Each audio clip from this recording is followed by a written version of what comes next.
Hello, hello, hello, hello, and welcome back to the Random Show with your host, Agostino Zinga. It is the Random Show. It is your host, Agostino Zinga, and I hope you are doing well wherever this lovely, lovely, lovely live stream may find you. This is part 2 of episode number 272, coming at you live and direct from an undisclosed location somewhere in the depths, in the bowels of London. Here we go. Here we go. All right? Cool. Bless. Safe. So, first things first, I quickly wanted to check some things online, yeah? I quickly wanted to check some things online and see Wagwan for the Wagwan. So, first things first, I want to quickly run through what things are saying on the old Shadeborough, because they got some funny posts on here that I don't think I commented on or shared anything about. One of them being this particular post here. It's clear to the Shadeborough. The caption says, "Lady takes to social media to share shocking encounter that she had on a train." I don't know about you, but I personally think this old lady kind of gagged this young woman. I don't agree with what she said, but in terms of this exchange, I think the old lady on the train actually had the better of this exchange. But maybe you guys can think differently. Listen to this. "I walked on the train and sat down. I heard an old lady say they wonder why they get raped." And here goes the exchange. When you said, "I wonder why they get raped," I hope you weren't talking about me. Ladies walk around with very little clothes on, looking beautiful, and these men, they look at you and they want to be with you. I know, but I should be able to wear what I want. You know, you don't take care of yourselves and cover up a little bit. That's what worries me. Well, I think what the worry is the man, if they feel like they should rape someone. It's nothing to do with me. Not all men are like that. They don't think the same way as us. I guess it's your generation, isn't it? You have to be very careful. I guess so. She got gagged. I'm not gonna lie. She actually got gagged. That was really good. The old lady told her off. But to be fair, this is one of those arguments where I think both sides are right. I've heard people talk about this sort of stuff before, and it's a boring debate. It's a boring topic. It's flipping trite. Who gives a fuck? Wear what you want. But both sides are right. There is an aspect of that boomer thinking that's kind of correct, where maybe the way that you present yourself, the way that you talk, the way that you carry yourself has a big impact on how people treat you. And you sometimes can't account for crazies. So if you go out and just leave yourself to the wolves, don't be surprised if you get bitten.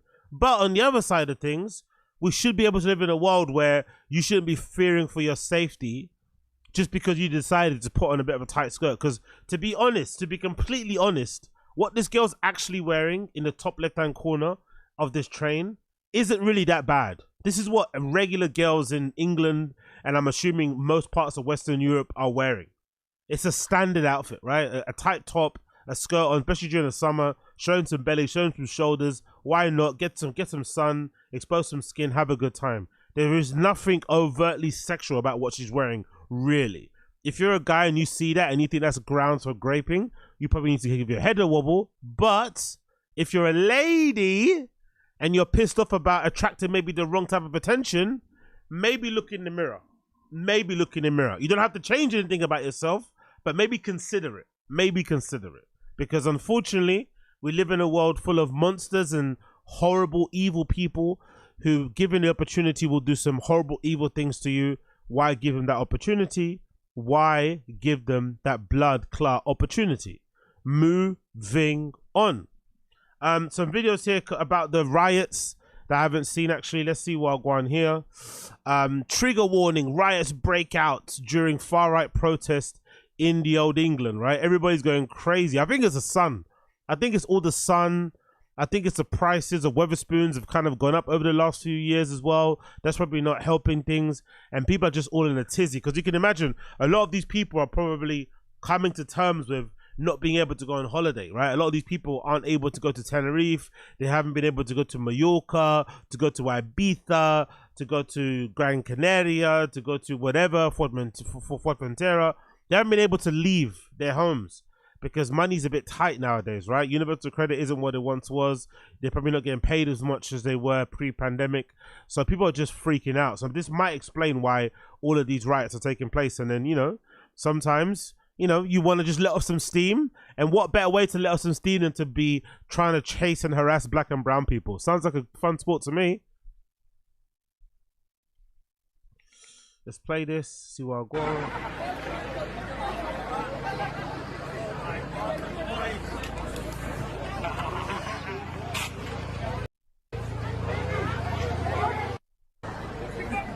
Okay, what's the next one? More pictures of stuff on fire. Lady policewoman with a scratch on her face. More police with riot shields and shit. Blah blah blah blah. Cool, let's continue up on here. What else do we have about the riots I want to check out before we move on? What else regarding the riots? We got crazy stuff there. We got my girl doing what my girl's meant to be doing.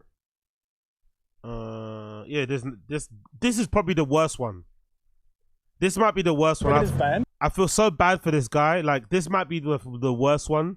The caption says, "This is what my father and his siblings would describe growing up in London in the 70s. We've come full circle. It's really grim to see." And it features like some Asian dude walking down the street somewhere, and he's trying to get home or wherever he's going. And then as he's walking down the street, someone just comes up and just punches him square in the face. Some white dude. Fucking crazy, man. Really, really fucking sad. But it's funny how he walks backwards the other way. He kind of gets like, oh, that's the wrong way. Watch. Oh, this is unfortunate timing for bro. Here we go. There he is. There he is walking down the street. Turn in.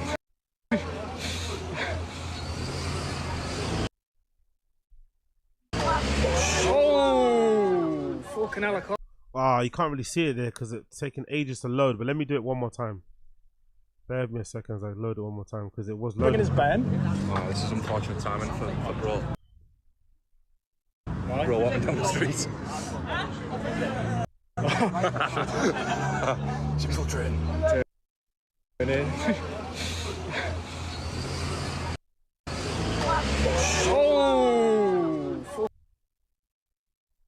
fucking helicopter. And he decides to walk backwards the other way. Like, I feel so bad for that guy, man. Thoughts and prayers to that guy. We've got this video. This is wild. Tasha Newcomb, 21, defends relationship with a 16-year-old boyfriend. What? Yo, sometimes people love to argue about like double standards not existing, but this is perfect proof of it, right? Imagine a 21-year-old boy getting on social media and proudly professing his love for a 16-year-old girlfriend. Just imagine how that would go down on social media. If a guy just rocked up and said, you know what? My 16-year-old girlfriend is the love of my life, and none of you guys can shame me out of this. I don't think it's PDF style stuff. I love her, she loves me. It would not go down well on social media, but you can say this as a woman and people don't really bat an eyelid too much, but that's kind of wild, bro. What's a 21-year-old doing with a 16-year-old? Let's hear her reasons. Let's hear why she decided to go for a 21-year-old instead of somebody her own age. I'm curious to hear what she has to say here. Come on, Tasha. So I am in a relationship with someone who is 5 years younger than me, and I know a lot of people are going to have their opinion. I love how she's describing it, though. That's a good way to frame it. That's a good way to frame that relationship.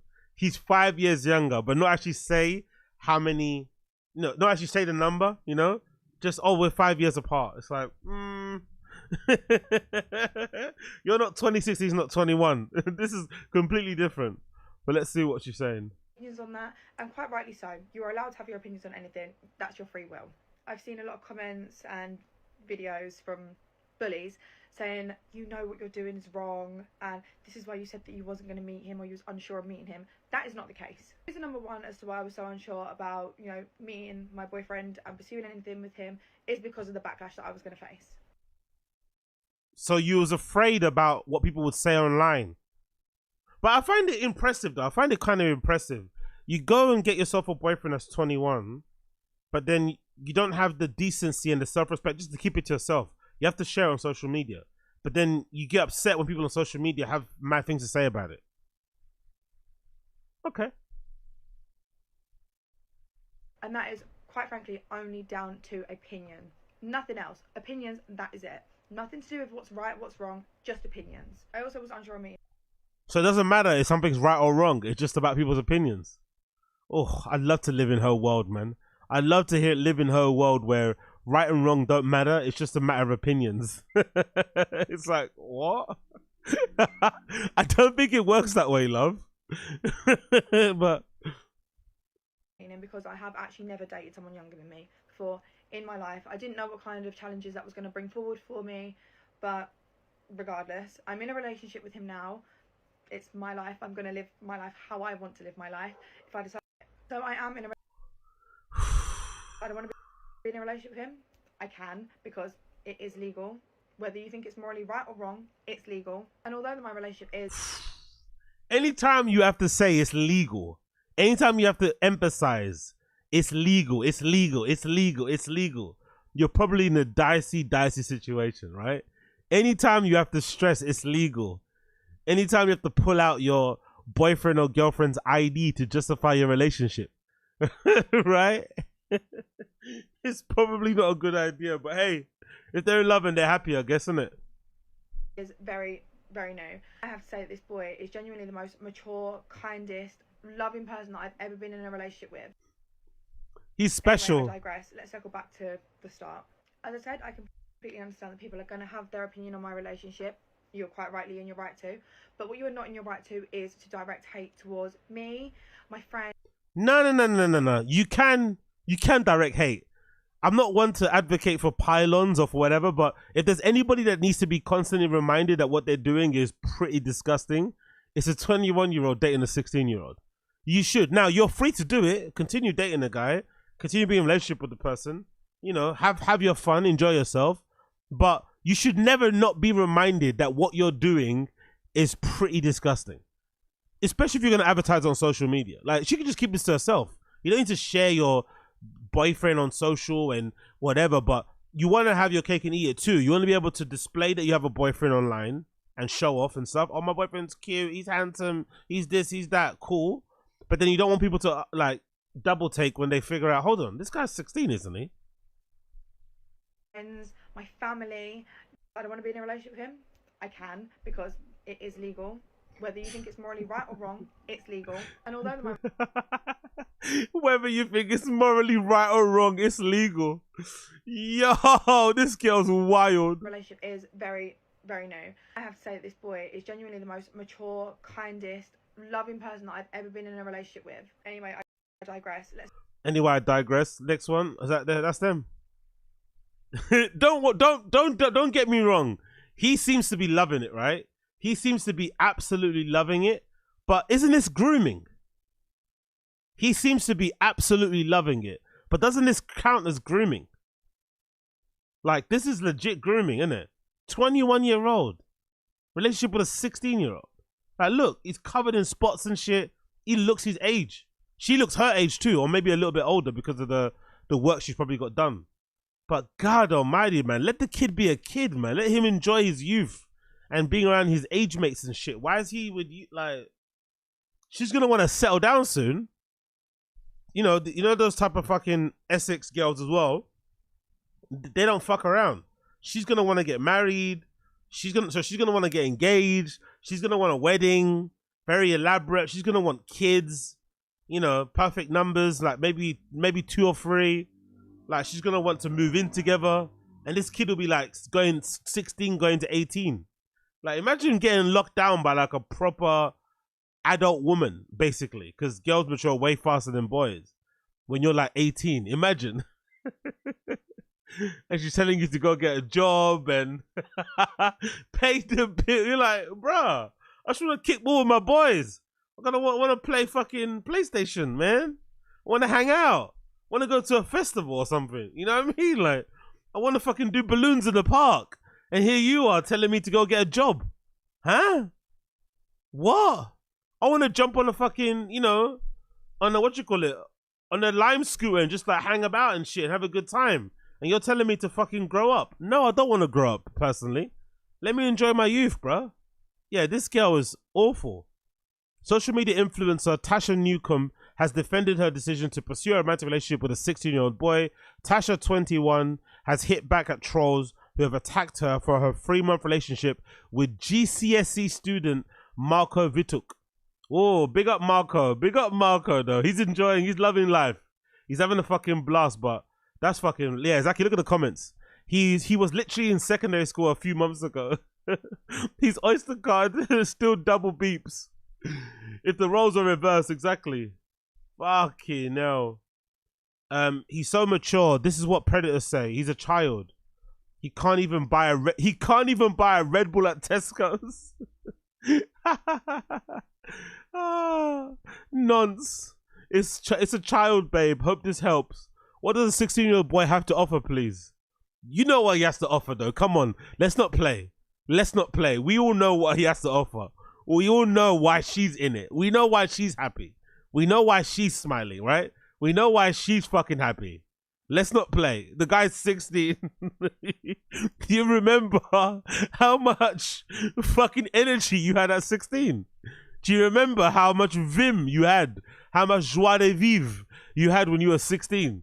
Like, imagine channeling all of that into some 21-year-old fucking ditz. Imagine. So we know why she's there. But still, it's grooming, it's predatory, but because it involves a woman, people don't give a fuck. But if the roles are reversed, woo-hoo-hoo, woo-hoo-hoo. Continuing on. What else have we got here I wanted to check before we move on? Oh, we got more updates on the protest. Let's see more videos on the protest. What happened with the protest? What happened with the riots? Not the protest, the riots. The riots. A house in Walton is vandalized with racist language. Send them back. Someone spray painted. Horrible hand style, by the way. Look at that hand style. Horrible hand style. Like, disgustingly bad. Fucking hell. Continuing on. Send them back. Traffic is being controlled in Middlesbrough according to colour of skin. This is frightening. This is fucking hilarious, bro. If you're white, you're allowed in. If you're black, you have to go the long way. If you're brown, you just have to leave your car there so you can take it. Look, oh, the UK is on fire, man. I fucking love it. It's so fucking funny.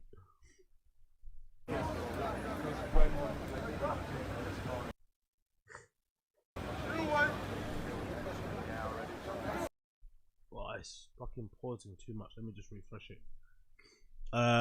What are you guys saying in the stream chat? The problem is she wants a child, so he won't say so much. Yeah, probably true. Let's play this one. Bringing his band. Oh, this is unfortunate timing for bro. That's not the one. That's not the one. That's not the one I wanted. That's not the one I wanted.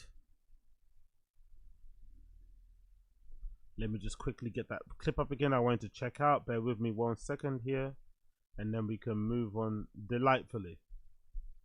Let's see the other update here. Let's see the other update. So you got that. You got the cars coming through. Where's the car one? There you go.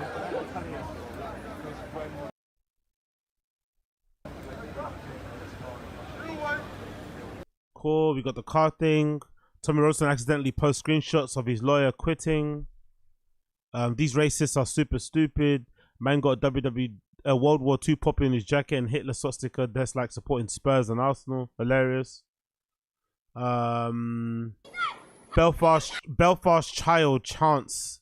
Okay. God damn. Really embarrassing that you bring your child and let them say something like that. Images of burned out buildings are shared on social media.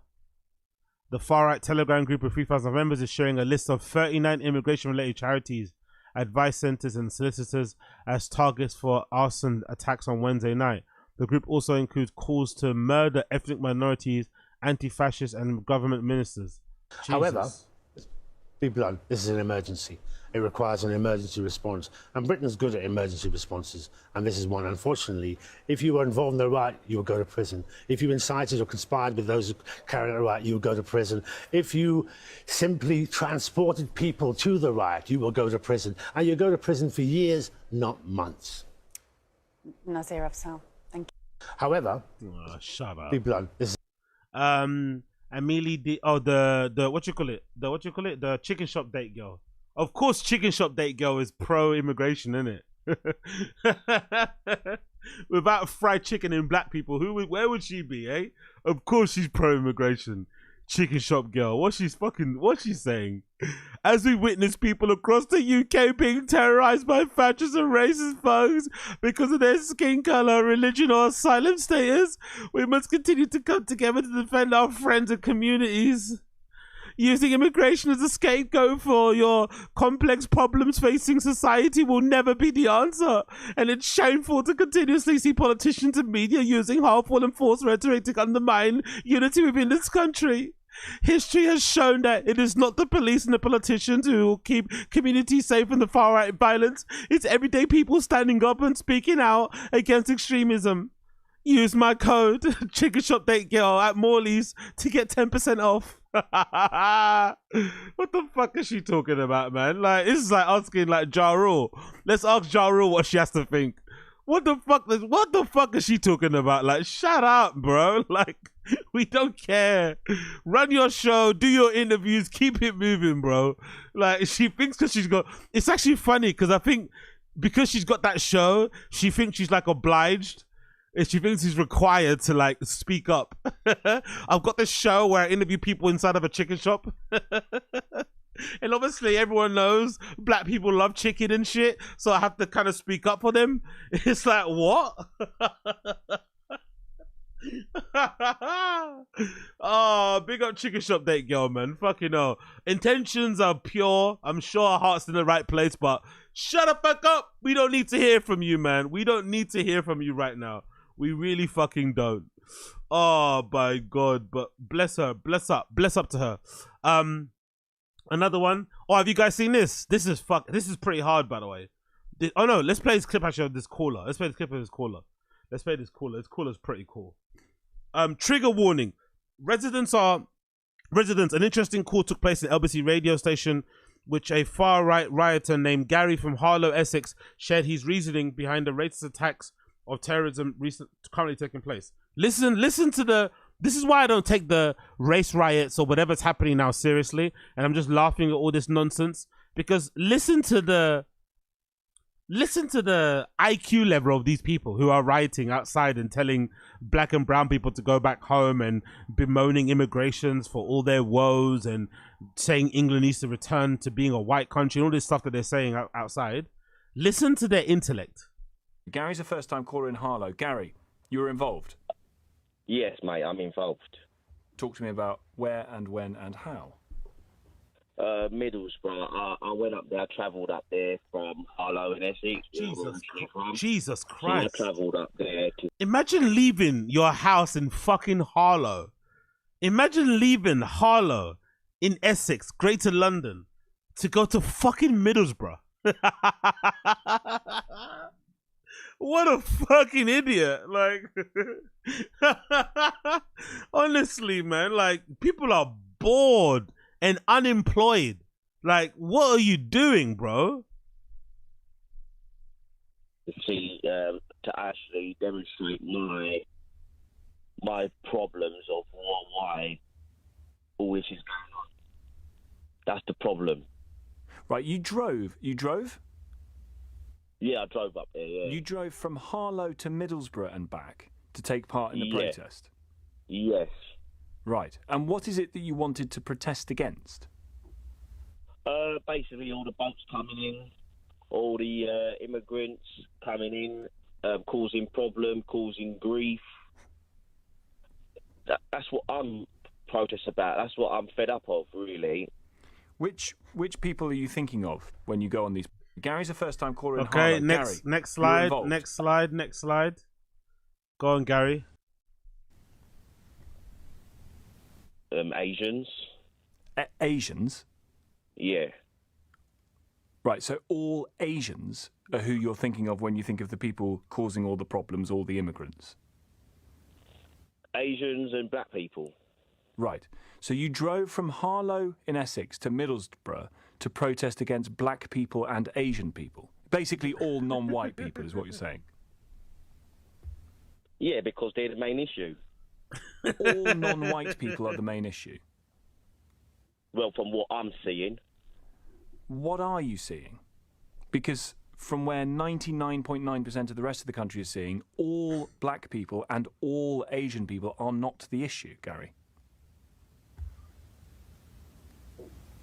Well, from what I'm seeing, from the problems that's going on from South, look at Southport, look at the Manchester airport incident, you know. Bless Gary, man. Bless Gary. Bless Gary. He definitely didn't get a 31 in these ACTs. And the colour of their skin is what you think is the main driver of that? Well, they don't know any order. They don't have any order. And who's they? Sorry, the they is, again, all black people and all Asian people. And the black people and the Asian people who you come into contact with in Harlow, do you accuse them of being as apparently violent as the people that you've seen being violent who also have that skin colour? No. So it's not all black and Asian people then, is it? No. Right. So when you went up from Harlow to Middlesbrough to protest all black and all Asian people, you don't actually mean that, do you? You mean something else. Well, that's what I mean. Those are the main culprits. Of what? That's what I mean. The main culprits of what? Causing a lot of grief. And there are no... Starting all the grief. And the colour of their skin is what... caused a lot of grief. Like, for instance, the people going to protest in some parts of the country like Middlesbrough. Well, they're just protesting their anger. But again, sir, they're also causing a trouble, aren't they? Those white people protesting their anger. They're also burning shops, looting, kicking people's heads in, throwing bricks at the police, aren't they? So are they also causing trouble? Yes. Right. So it's not just that non-white people cause all the trouble. We agree that white people cause trouble too, don't we? Yes, we do, yeah. What did you drive up from Essex to Middlesbrough to do again? To demonstrate my anger towards what's going on with a lot of the immigration rules. A lot of immigrants are coming in on the boats, and predominantly they're coming in from Middle Eastern Asian countries. But why do you need to make this an issue of skin colour, Gary, when you've just come on the radio to agree that caused a lot of grief? To agree that, of course, not all black people cause problems, or all Asian people, and indeed some white people cause problems too. Why do you need to make it about skin colour? Pause. I'm not making it about skin colour, but they're projecting the wrong image. You rang up and said the reason you went on this protest is to protest against black people and Asians. All blacks and all Asians is what you said. Well, 95% of them are problematic people. How did you get to 95%, sir? It's been proven statistics. Where? Who? Show me. Tell me. You got in the car and you drove all those hours up to Middlesbrough to go and protest something 95% of us? that you can't evidence. 95. There's no evidence to say they're 95% of the problem. Well, this is what I've read. Where? Where do you read that? Where? Please. On the internet, I've read it. To agree that, of course, not... On the internet, I've read it. And do problem after problem. Do you take what you've read on the internet that 95% of black and Asian people are the problem? You take that as a fact? Well, it's on the internet. Well, that's what I think. Yeah. And why do you think that? Because you believe it. Because look at Southport. Look at who was the culprit in Southport? Who was the culprit in the Manchester? Well, actually, arguably, a culprit in Manchester was a white police officer. No, but who started it? That's the problem. And you know who started it? Yeah, I saw the video. Right, but that's also not proof, is it? Because there might have been a video before the video that you've seen, the conversation of which we're not party to because we weren't there. Gary, let me ask you this. Do you think you were born racist? I'm not on the internet. I'm not racist. 95% of black and brown people are causing all the problems in the UK. Gary, do you think you were born racist? I'm not racist. What? You just said something that was kind of racismo. I'm not gonna lie, bro. You kind of sound like a racismo. You kind of sound a little bit like one. I'm not gonna lie. Because I think you are, sir. But I don't think you were born racist. I think you've grown into your racism, and your racism has led you to drive, in this case, from Harlow to Middlesbrough, to go and protest at something that is unevidenced and not true. Would you agree is unevidenced and not true? I'm trying to protect England. From who?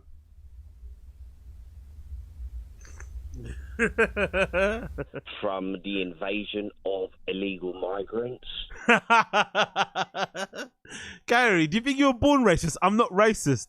I'm trying to protect England against the invasion of illegal immigrants. All these black and brown people taking our jobs, stealing our women. Maybe some people don't see that, but I see what's going on. Well, with respect, I think what you see and other people not seeing what you... I think people see what you see but don't come to your conclusions, Gary. There is a problem with small boats arriving. I think that is a problem, and that has to be dealt with, and successive governments have told you to stop the boats. But nobody, Gary, has said that the problem is all black and all Asian people. Well, I'm not racist. Because I think you are. Oh, I love Gary. I love Gary. That's my view on it. Do you ever think that you might be wrong? No, I'm not wrong. Do you ever think you might be wrong? No. I'm not racist. I know who I am. I know what websites I read. They're legit. They're on the internet. Don't you have the same internet? You can Google it. Right. All my mates think like me. Yep. There can be lots of racists. All my mates, I can't be wrong. All my mates agree with me. Oh, I fucking love Gary, man. Gary for fucking Harlow Mayor. All my mates think like me, and all my mates are prepared to do anything to stop it. Are some of your mates Asian or black? No. Right. Jesus Christ, man. Pure breed white mates, eh? Only non-British, only English. Fuck off, mate. We're not British, we're English. Loving it. And when you come into contact with various services, the NHS or your dentist or your doctor or whoever, or the person serving you at the till in the shop, and they're not white, do you think they are? He walks out, mate. He walks out. He's one of those tough ones. He only goes to fucking chip shops owned by white people, chicken shops owned by white people, betting shops owned by white people, pubs owned by white people, Tesco's owned by white people. As soon as he sees an Asian sales assistant, he runs. He bolts for the doors. Lawless, as others are. I don't know what they're doing. But they're not, are they? I mean, there they are holding down a job. In some cases, there they are attempting to save your life in parts of the NHS.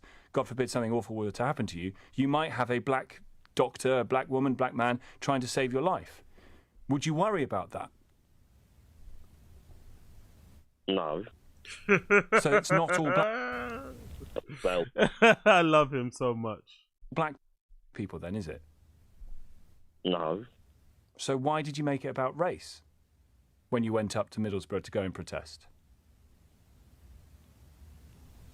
Because, as I told you, what's going on, what happened I made it about that because of Southport and the Manchester incident. You use the colour of their skin to say all black people are therefore a problem. Yeah, because those are the main problems that's out there right now. But you also agree that it's not all black people, don't you? Yeah, but as I said... So how can those two things... I'm going to give this 30 more seconds, Gary, because maybe we're getting somewhere. How can you have two things that are opposite be true at the same time? It is all black people, and it isn't all black people. How can you hold both of those things to be true? Either it's one or the other. Which do you think it is? Black people, then. Mm-hmm. Well, maybe 5% is all right. Who's in the magic 5%? Who's in the magic special ordained 5% of good and black and browns? All right, they're good uns. He's a good un. Who's in there? Probably those black guys who have bald heads, right? The black guys who wear bald heads and wear rascal hats. They're definitely in the group. Those type of black boys, isn't it?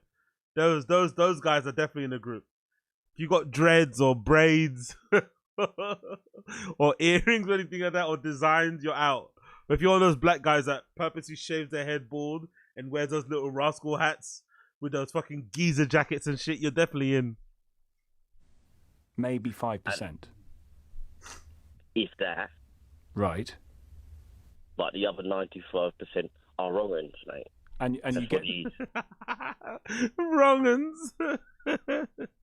The other 95% are wrong uns. Oh. And you get to the 95% figure because you read it on the internet? Yes, I did, yeah. Do you think you should be arrested? No, for what reason? Well, what did you get involved in Middlesbrough? You went round charting, you went encouraging people, you were there to facilitate. What a narc. Do you think you should get arrested? This LBC presenter as well. What a fucking narc. Do you think you should get arrested? Fucking hell, man. England, we're home of the snitches, isn't it? We're home of the curtain twitchers and the snitches. Do you think you should be arrested? Like, what? What do you think he's going to say? Yes. To help people get their point across by chucking stuff at the police and what have you? No, I had a plasterboard up. That was it. What did your plasterboard say? Get illegal migrants out. Right. Get our country back. From all the black people? Well, what else is there? It's the silence for me that kills me. I'm going to leave it there. It's the silence between his answers. It's almost like he's trying to process what's happening.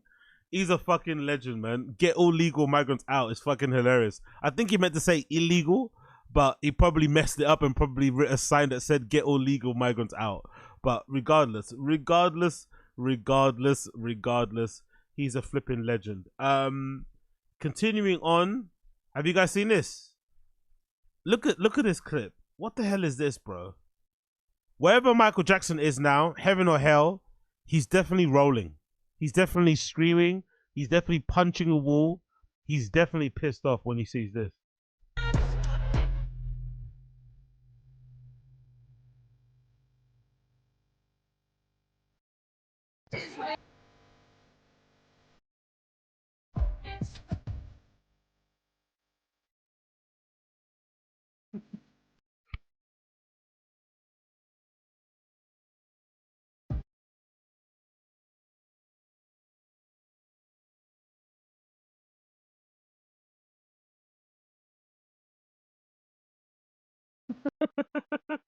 What the fuck is this? Honestly, Michael Jackson shouldn't be desecrated like this. Like, what the fuck is this? Honestly, some of the worst thing I've ever seen in my entire life. I swear to God, the internet keeps on surprising you with more horrible things after horrible things. And then last one I want to show you here. Far-right racist film chasing a Muslim couple with a chainsaw in Manchester. Yo. This is wild.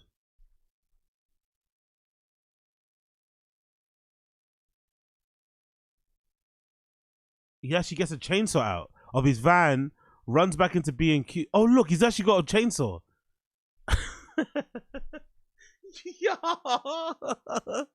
Yo, it's absolutely wild in the streets right now, bro. It's so wild, man. It's so wild in London. I can't wait to go outside. I can't wait to go outside, man. Might catch me a body. Hey, about to catch me a body. It's gonna be so fun. Honestly, you're gonna see me in the news, like with my mugshot. I'm gonna catch a body outside, bro. It's gonna be so fun. Honestly, it reminds me of how I grew up. Like, remember, like black v whites in the cage. It'll be like, you know, back in the day we play football and you'd be like skins v no skins. It'll be fun. Or like back in the day where you do like African v Caribbeans and shit, or like whatever. Like, it's gonna be fun, bro. It's gonna be a vibe. I'm not gonna lie. It's gonna be a fucking vibe. You know what I mean? Get to kick some heads in and shit. Get chased down the street with a fucking hacksaw, chainsaw. It's gonna be vibes, man. This summer in London's gonna be vibes because the whites are not having it, mate. The whites are pissed off. The whites are furious in England, mate. They're not having it anymore. They're fed up with all the fucking lamb biryanis. They're fed up with all the fucking Caribbean shops selling patties and shit. They're fed up with all the fucking offies selling fucking Dragon Stout and Magnums. They're fed up. They're fed up. They want their country back. They're fed up of us taking up. You know, I wonder if all of these people are actually pissed off because there's now a prevalence of black and brown people who are going Weatherspoons. Weatherspoons has become like a bit of a hang now. It's become quite cool and a bit of a cotch to go Weatherspoons and chill because Weatherspoons have that app where you can order munch to your table. The food is decent enough if you want pub food. The drinks are fairly cheap. Most Weatherspoons have tons of tables, tons of seats. Most good Weatherspoons will have a decent garden, and they're usually in, you know, city centers and stuff that you can easily get to. So I wonder if a lot of these white people are just pissed off that we've taken over Weatherspoons, especially in London. Like, especially the Weatherspoons around me, they're full of, like, I would say youngish type people who are usually I'd say non-white or non-English. And they're having fun, having a good time. Sometimes they go there to pre-drink or to pre-game, or sometimes they just go there for their whole night out and have a good time. So I wonder if all of this beef, all of this hassle has to come from the back of fucking, you know, us taking over Weatherspoons. Who knows? Maybe that's the real problem. And I understand. I get it. Because Weatherspoon's a good hang. Like, I've been to quite a few. Big up Wingus Big Dingus, the Elephant and Castle one. I've been to... one of my favorite one is the Montague Pike, the one in central London. That's a good hang. The one in Hackney Central, I forgot the name of it, but it's across the road from the theatre or whatever, or the venue. That's a pretty good one. There's loads of nice, really good ones, you know, Weatherspoons to hang out in. But for the most part, they're all pretty on the level, you know? Good drink selections and shit. Most don't have tunes. I think actually I remember there was one in Stratford, I think, back in the day. Or maybe it was in Bethnal Green. I remember there was one Weatherspoons in East that had DJs. But then I think there was too much trouble. Like people fighting and shit, obviously. And people getting stabbed and shot and everything else. So they stopped having DJs. And now most Weatherspoons don't have anything. I think most Weatherspoons don't even have like live sports. They don't even have like Sky licenses or anything. Zero. They just show like news on the TV. And that's it. And just like back. And I quite like it. Because I'm quite unconventional that way. I like my pubs to have like no music. I just want like ambiance of like people screaming and shouting and shit. I don't want my pubs to have music. If it's gonna have music, at least let it be like a fucking shitty cover band, right? A Smiths cover band. Not the streets. What you call it? I don't know. You know what I mean? That type of stuff is more akin to like a pub. I don't want to hear like fucking, I don't know, Ariana Grande in my pub. I don't want to hear Drake in my pub. I want to just be able to sit down, drink, and fucking eavesdrop on people's conversations, talk shit loudly, curse, sing along to fucking lyrics that we were playing in our heads, show each other videos on our phones. But I don't want it to turn into a club. But I get it, man. I get it, bro. I get it. We're taking over their Weatherspoons, so now they're attacking us. They're chasing us down the street with fucking chainsaws. I fucking understand. They want their Weatherspoons back. The whites want their Weatherspoons back. Talking about things that have happened over the last couple of days. Have you guys seen the amazing drop that Drake did? 100 gigs for your head top. 100gigs.org. I think this has been inspired by, or maybe partially created by, Virgil Abloh. It's got a very Virgil Abloh look about it, but essentially Drake put up an entire 100 gigs worth of content on this temporary site, I'm assuming. Some of it includes some new tunes, 3 new tunes, and loads of it is like behind the scenes images, loads of visual creative assets from like albums, alternative covers, ideas for music videos, and loads of like what I think looks like documentary clips. Clearly he's been filming in the background for years, because you can tell by his hair and shit. He's been filming since like Certified Lover Boy era. He's been filming bits and pieces for like, I guess, a documentary that's probably going to be coming out soon, and we get little snippets of it on the fucking thing itself. But my favorite thing from the entire fucking drop that's available here to check out has to be this song here called Housekeeping Knows, featuring Latto. Honestly, like, I'm not really the biggest Latto fan. You know, I think in general most female rappers are kind of shit. Personally, I don't really listen to many of them. I think they're quite terrible, and I don't really listen to Latto that much. But I thought Latto absolutely skid all over this track. So this is a new one, courtesy of Drake, on this website called 100gigs.org. He's also got his Finsta, which I guess was behind maybe a fucking I think his Finsta might have been private, but now it's available for everyone to kind of check out. So that's Drake's unofficial Finsta called Plot Twist. You can see all the other images. I think some of the images contained in that 100 gigs are also in this Finsta feed as well that you can see here. But I'm gonna play for you the track that I fucking love on here called Housekeeping Knows. Absolutely banging. Play something. Yeah. What y'all wanna hear? Something sweet. Something uplifting. Something sweet and uplifting, huh? Yeah. Play something inspiring.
A bar. That's a bar. That's a fucking bar. One more time, yo. Latto spazzed.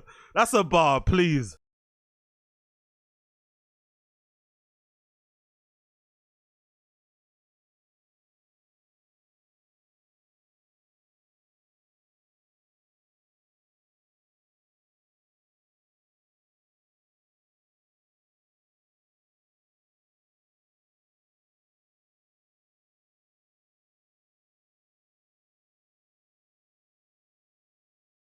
But yeah, anyway, check out yourself. Loads of good stuff on there. Loads of good stuff on Yo, you are so rude. You are so rude. Eli Winslow, look at this, bro. I can't even fucking enjoy myself and just love fucking Drake and be a fan of good music. Eli, how fucking rude. AZ, I'm surprised you aren't eating a banana while playing this. They hate Drake because he's great. They hate Drake because he's great. That's why they hate him, because he's amazing and he's great. Bloody hell, man. Let the hate subside. Put the hate to one side and just...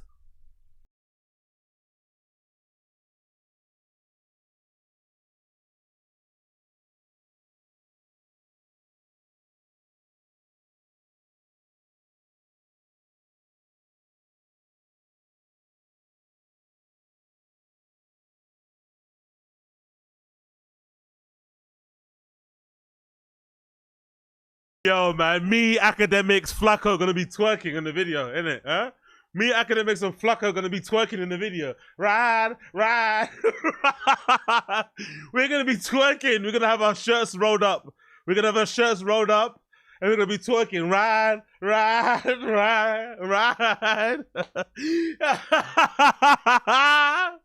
That video will be lit, bro. Me, Academics, and Flacco just shaking our fucking...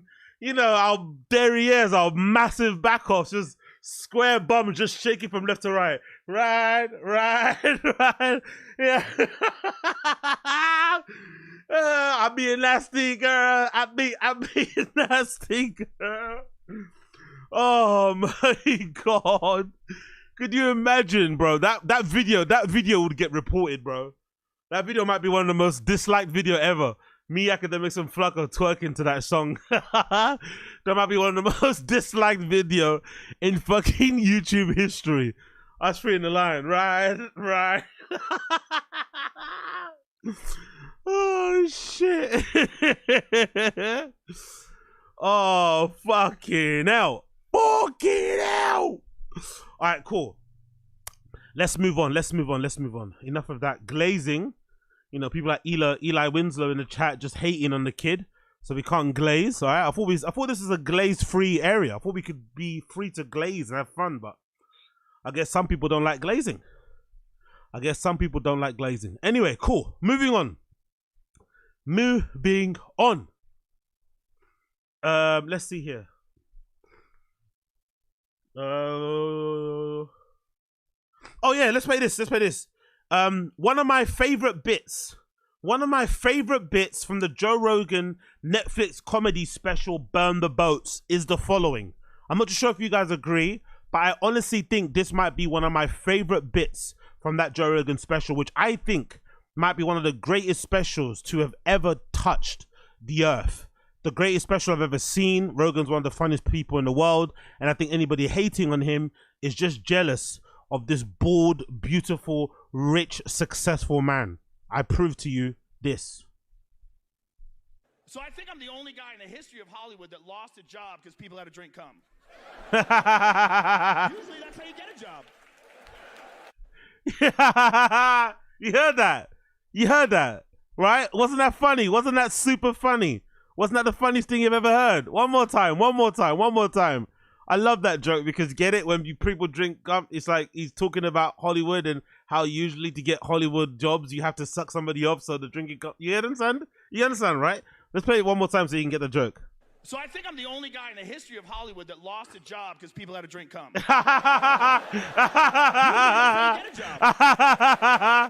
I think I'm the only guy in the history of Hollywood that lost a job because people had to drink cum.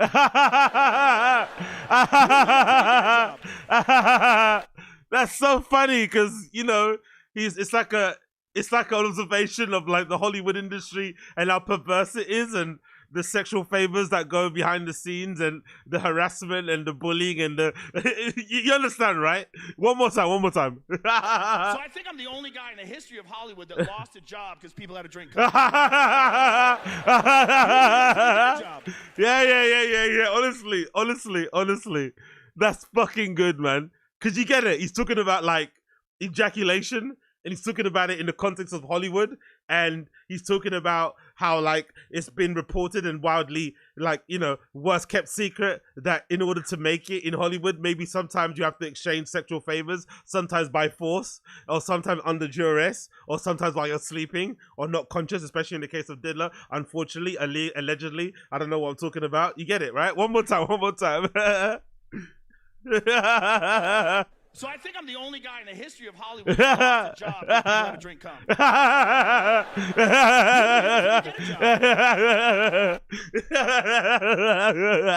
Yeah.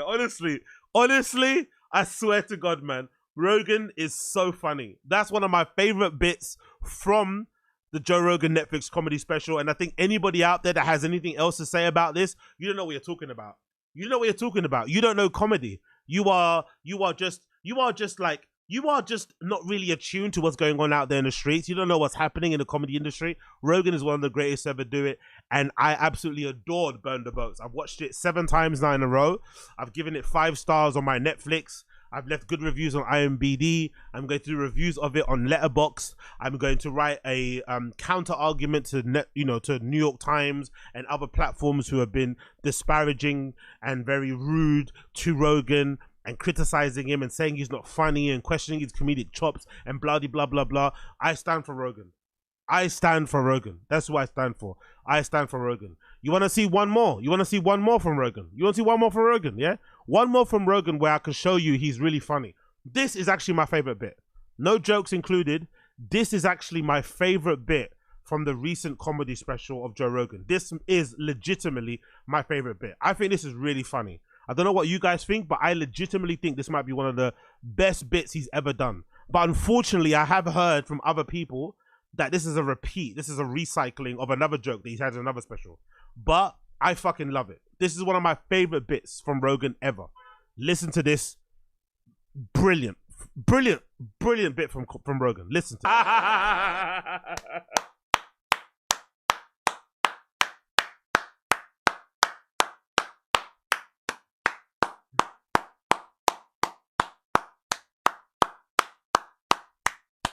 That was brilliant. That might be one of my favorite jokes I've ever heard from fucking Brendan Rogan. That might be one of my favorite bits I've ever heard from Rogan. Honestly, the first time I heard that on the special, I was dying laughing at the thought of Rogan having a conversation with a butch lesbian woman who's professing their love for their partner, and then Rogan decides to ask him, "Hey, can I see your dick?" And then that leads on to a conversation about dildos and strap-ons, which then leads into a conversation that ends it with Rogan saying, having a strap-on and thinking you'll have a real dick is like having a lighter and thinking you're a dragon, because, you know, whenever you spark your lighter to light your cigarette or your joint, the first thing you think of is Dracarys. Right? Because that's what we all think, right? When we're lighting our cigarettes, we don't just light it. We just think Dracarys. It's so funny, man. He should have probably said that, right? He probably should have said that. But yeah, that was hilarious. I enjoyed it. I recommend you check it out. It's one of the best specials that's ever released. I think so, personally. In the history of comedy, I think there's none that comes close to Joe Rogan's comedy special. So please check it out. It's available now on Netflix and all other digital streaming platforms. Most likely, he'll do a Schultzy and he'll probably put it up on YouTube for free after everyone's paid for it, because, you know, him and Schultz are best friends. But if you don't want to watch it like that, you can always check out my reaction to it courtesy of the Patreon link in the description. You can see my live play for play, blow by blow, bar for bar, joke for joke reaction to it as I watched it live. But it's similar to this. It's just me loving it. It's just me loving comedy. That's what I do. I just love comedy. So I love Rogan. And yeah, Rogan can never lose, in my opinion. Rogan can never lose, in my humble opinion. Okay? Cool. Bless. Big up Rogan. Big up love. Big up Rogan. Big up love. Moving on from that, let's talk about some people who actually weren't happy. About Rogan's special. There's a lot of people out there. Who have some very not nice things to say about Rogan. So let's read through some reviews. The first review here we got courtesy of the New York Times. The title: in his stand-up special, Rogan plays dumb. The New York Times is accusing Joe Rogan of playing dumb. Let's read what they had to say about him. So this is courtesy of New York Times by the writer called Jason Zinnerman. What does Jason say about Rogan? Jason says as follows. On Saturday night, Joe Rogan started glitching. Minutes into his live comedy special, Burn the Boats, the movements of his mouth did not match what he was saying. Audio went in and out, certain phrases repeated, Max Headroom style. Someone in a conspiracy-minded as Joe Rogan might wonder, was this payback for criticism of vaccines and lockdowns? Is this mainstream media behind this? Aliens? More likely, just boring old technical difficulties. Live streaming remains a work in progress for Netflix, following stand-up hours by Chris Rock, Cat Williams. Rogan became the third comic to try this experiment, putting out his first special in 6 years. You could see the logic of getting him to do it during the election season, but oddly, he didn't address the latest development of the presidential campaign. Rogan made more news last week on his podcast where he suggested the assassination of Donald Trump has been a memory hold and that Kamala Harris could win. He also suggested that the reason President Biden sometimes seems more... Why are you not... Talk about the special, man. Why are you rabbiting about this? Talk about the fucking special. Anyway, part of the reason that Rogan has built his most popular podcast in the world is what promises to explore ideas and that he says mainstream media ignores or downplays. Was the moon landing fake? Are aliens landing in Roswell? And does wearing a mask make you seem like less of a man? Joe is in on it. And yet, there's one question you don't hear investigated on the podcast. One relevant to his success, but taboo in certain precedents of the comedy world. Is Joe Rogan good at stand-up comedy? Oh, he's borrowing my fucking title from my Patreon episode or series.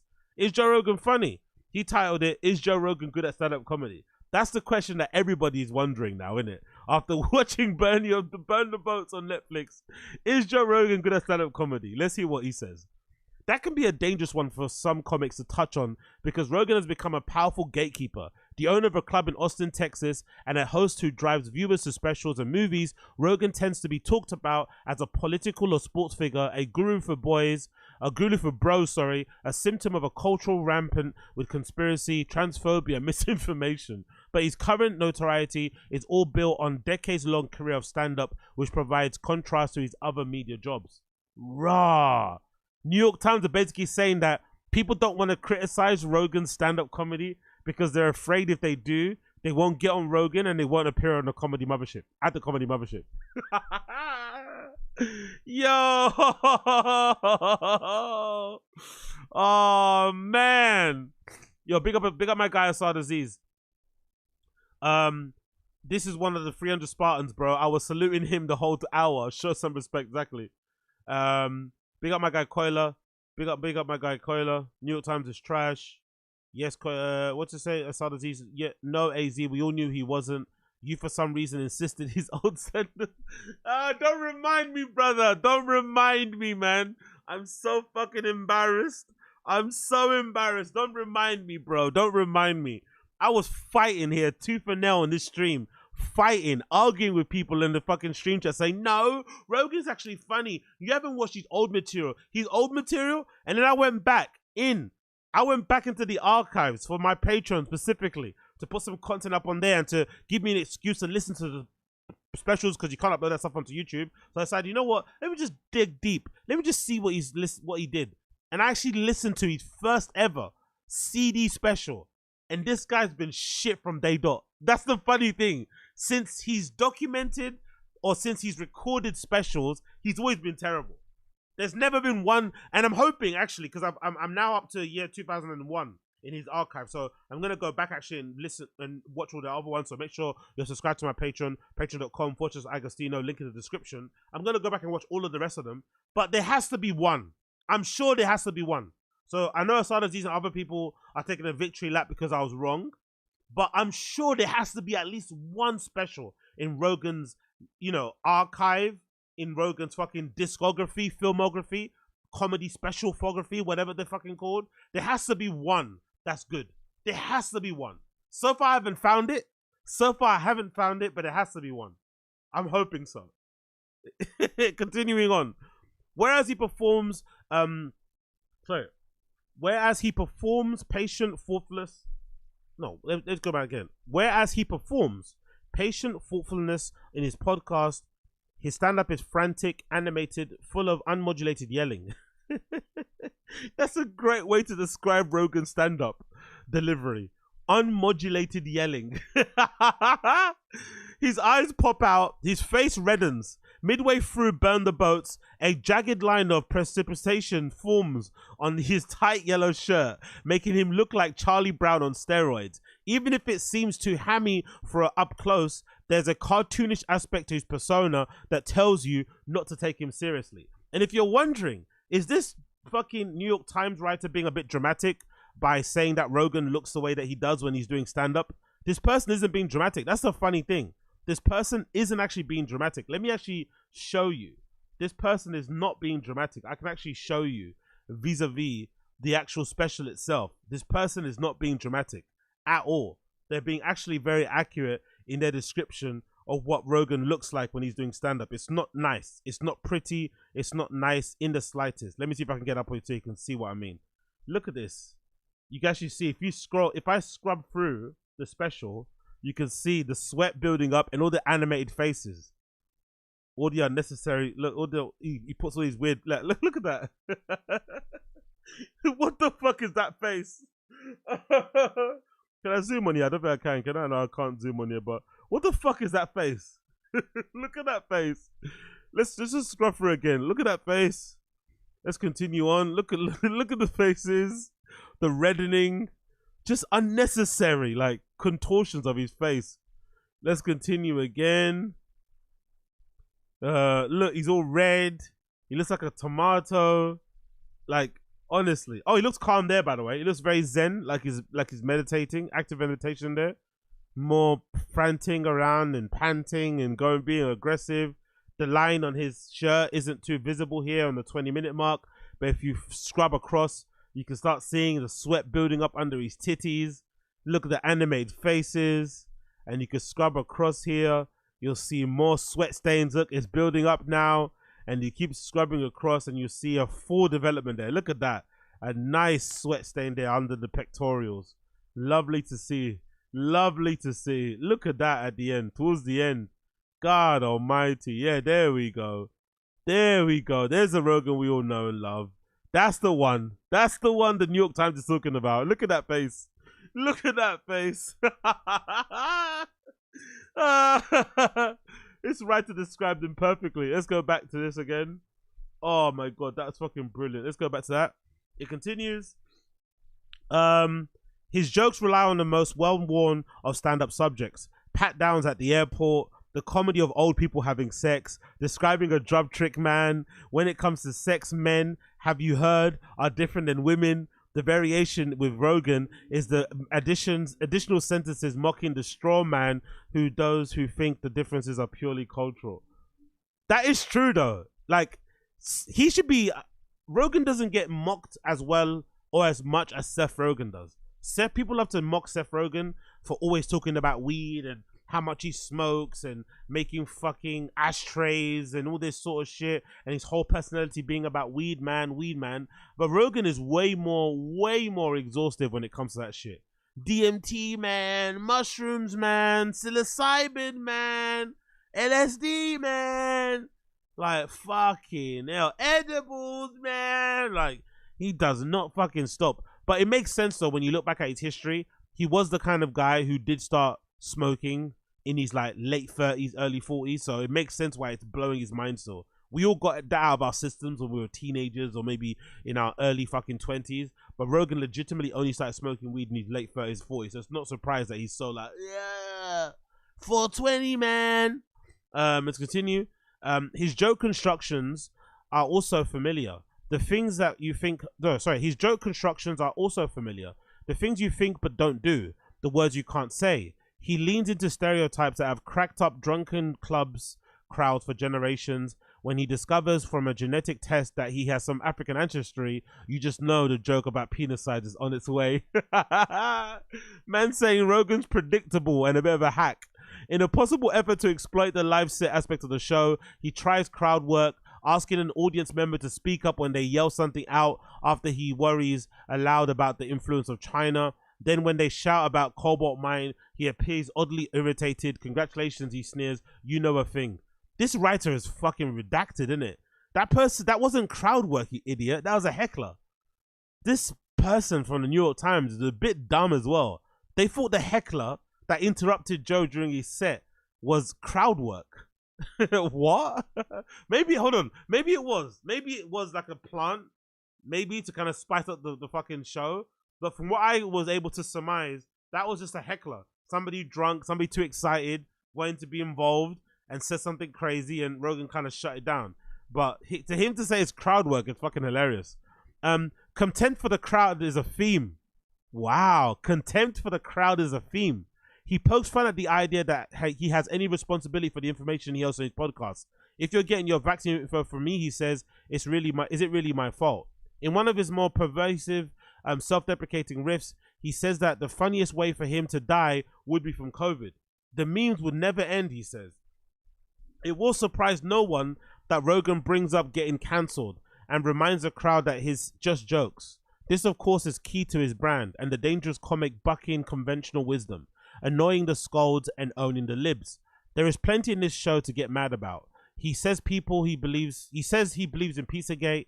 He compares gay men to mountain lions. You see, when you write about comedy like this, it kind of takes away the fun out of it. But that's hilarious how he just like broke the jokes or simplified what he was talking about. He compares gay men to mountain lions. I'm glad they exist, but I don't want to be surrounded by them. And says slurs for cheap laughs. Not only will nothing he say here get him in real trouble, but it bonds him to his audience, who are told repeatedly that critics are humorless and the media is unfair, deceptive and weird. Long before the Kamala Harris campaign embraced weird as an insult, Rogan used it, perhaps more than any other. He doesn't set up his conspiracies with a web of connections. He does it by saying we live in weird times. While his stand-up here is cliche, his podcast is not. It's less dogmatic and more paradoxical than his fiercest critics allow. He can make the ugliest jokes about shooting homeless people in one episode with comic Tom Segura. Bro, they're still talking about that episode. They're still talking about the episode with Tom. Fucking hell, let it go, bro. He then has a serious conversation about the stigma that his population faces with Alan Graham. Graham created a non-profit organization in Austin with affordable housing and meals for people living in the street. On his podcast, Rogan can be deeply cynical, then staggeringly gullible. He can also have a long, interesting conversations if the subject is one of his preoccupations: drugs, martial arts, drugs and mixed martial arts. That's all what Rogan's into. Like the recent talk about his Nazi role in the creation of psychedelics with the author Norman Oller. Rogan is interested in ideas on his podcast, whereas in his new special he prefers playing dumb. He describes his mind wandering when Elon Musk is talking, whom he calls the smartest person alive, which might be the most unintentionally effective troll of the special. This idea that people have, I know Elon's annoying, but this idea that some people have that Elon isn't intelligent or something is really funny, right? Because it's like you're almost allowing your hate for him as a person, which is understandable because he's easy to hate, especially when you read about the stuff that he's done to his kids and stuff and how he acts as like a partner and shit. He doesn't seem to be the greatest guy in the world, doesn't seem to be the nicest boss in the world, right? We get it, understandable. But to say that he's not smart is just like, it beggars comprehension, you know, like what? As a showcase for him as a comic, the live format did not benefit Rogan. He came off assured in his earlier specials and even occasionally a little bit more introspective. In his first one, Triggered, a title show that now seems like a parody of the title for a special by him, he even gives voice to the critique that people have for him. I sense a lot of macho posturing, he says, articulating it. Then he agrees with them and describes how we all respond to what people like and veer away from what they don't. Rogan has found a podcast audience that likes conspiracies and picking culture war battles with the left, and he gives it to them. But he also indulges his own obsessions and eccentricities. Fucking hell, why can't I say that word? Eccentricities. That's missing in his conventional comedy. You can sense him bushly trying to serve an audience with his stand-up. He's giving people what he's already worked on. He's hustling, doing it, but his comedy is trickier than politics. Audiences want more than just what they want. What? Audience want more than just what they want. Sounds like nonsense, I know, but we live in weird times. Audiences want more than what they want, do they? Rogan fans seem to like it. Other fans not so much. Maybe neutrals don't like it, but I don't. That's a weird sentence. Audiences want more than just what they want. Sounds like nonsense, I know, but we live in weird times. Okay. Well, as you can tell, New York Times aren't fans of Rogan. They don't like him. Let's go to another review here, courtesy of BuzzFeed. This BuzzFeed review is interesting. People are slamming unfunny Joe Rogan after he mocked trans people and made anti-vax jokes in his Netflix comedy special. Let's see. Rogan is under fire for jokes he made in his new Netflix special, Burn the Boats. Burn the Boats is his first stand-up special since 2018. Yeah, we get it. Within minutes of his opening, Joe was talking about woke topics like trans representation and pregnant men. He said that while he considers himself open-minded, he believes that trans men have been too quickly accepted into American culture. When they put your jokes like this in black and white, you do sound nuts, innit? I don't think, you know what I mean? Like, hey, yo, big up NJ Ranger. Dog, you can't do an RFKJ impression as a Daily Wire guy on the JRE, and you're gonna tell me it's the free speech comedy mecca? Come on, Times writer, but they're right. Joe is dumb. This is safe. These MFs are slow. Exactly. The way he tensed up, the way he gave that guy a glare, he let him do an impression of like Trump and some other. I forgot the guy's actually quite good at impressions. I forgot his name, but I guess was actually really good at impressions. And the moment he was about to do RFK Jr., Joe fucking glared at him like, "Don't you fucking dare! That's my friend." It's like, are you a comedian? Like, what are you doing? Big up NJ Ranger. Let's continue here. I'm open-minded. I just want to know what happened, he said. It's almost like a pervert wizard waved a magic spell on the whole world. In imitating a wizard, he joked, with a wave of his hand, you can walk into a women's locker room with a hard cock and anybody who complains is a Nazi. Abracadabra, and it just works.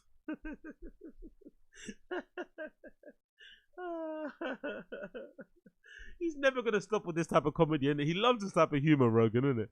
And everyone just accepts this new reality. It's fucking weird, man. I just think we need standards, man. I can't just put lipstick on and now you can shit in women's rooms. Honestly, like, I wonder if there's any other population in America. I wonder if there's another part of the world that thinks about trans people as much as Americans do. American people, especially a certain type of men, they have this obsessions with like trans people and issues and shit. It's always in the front of their brain. Like, they're always worried and are disturbed and perplexed and concerned by just them being alive.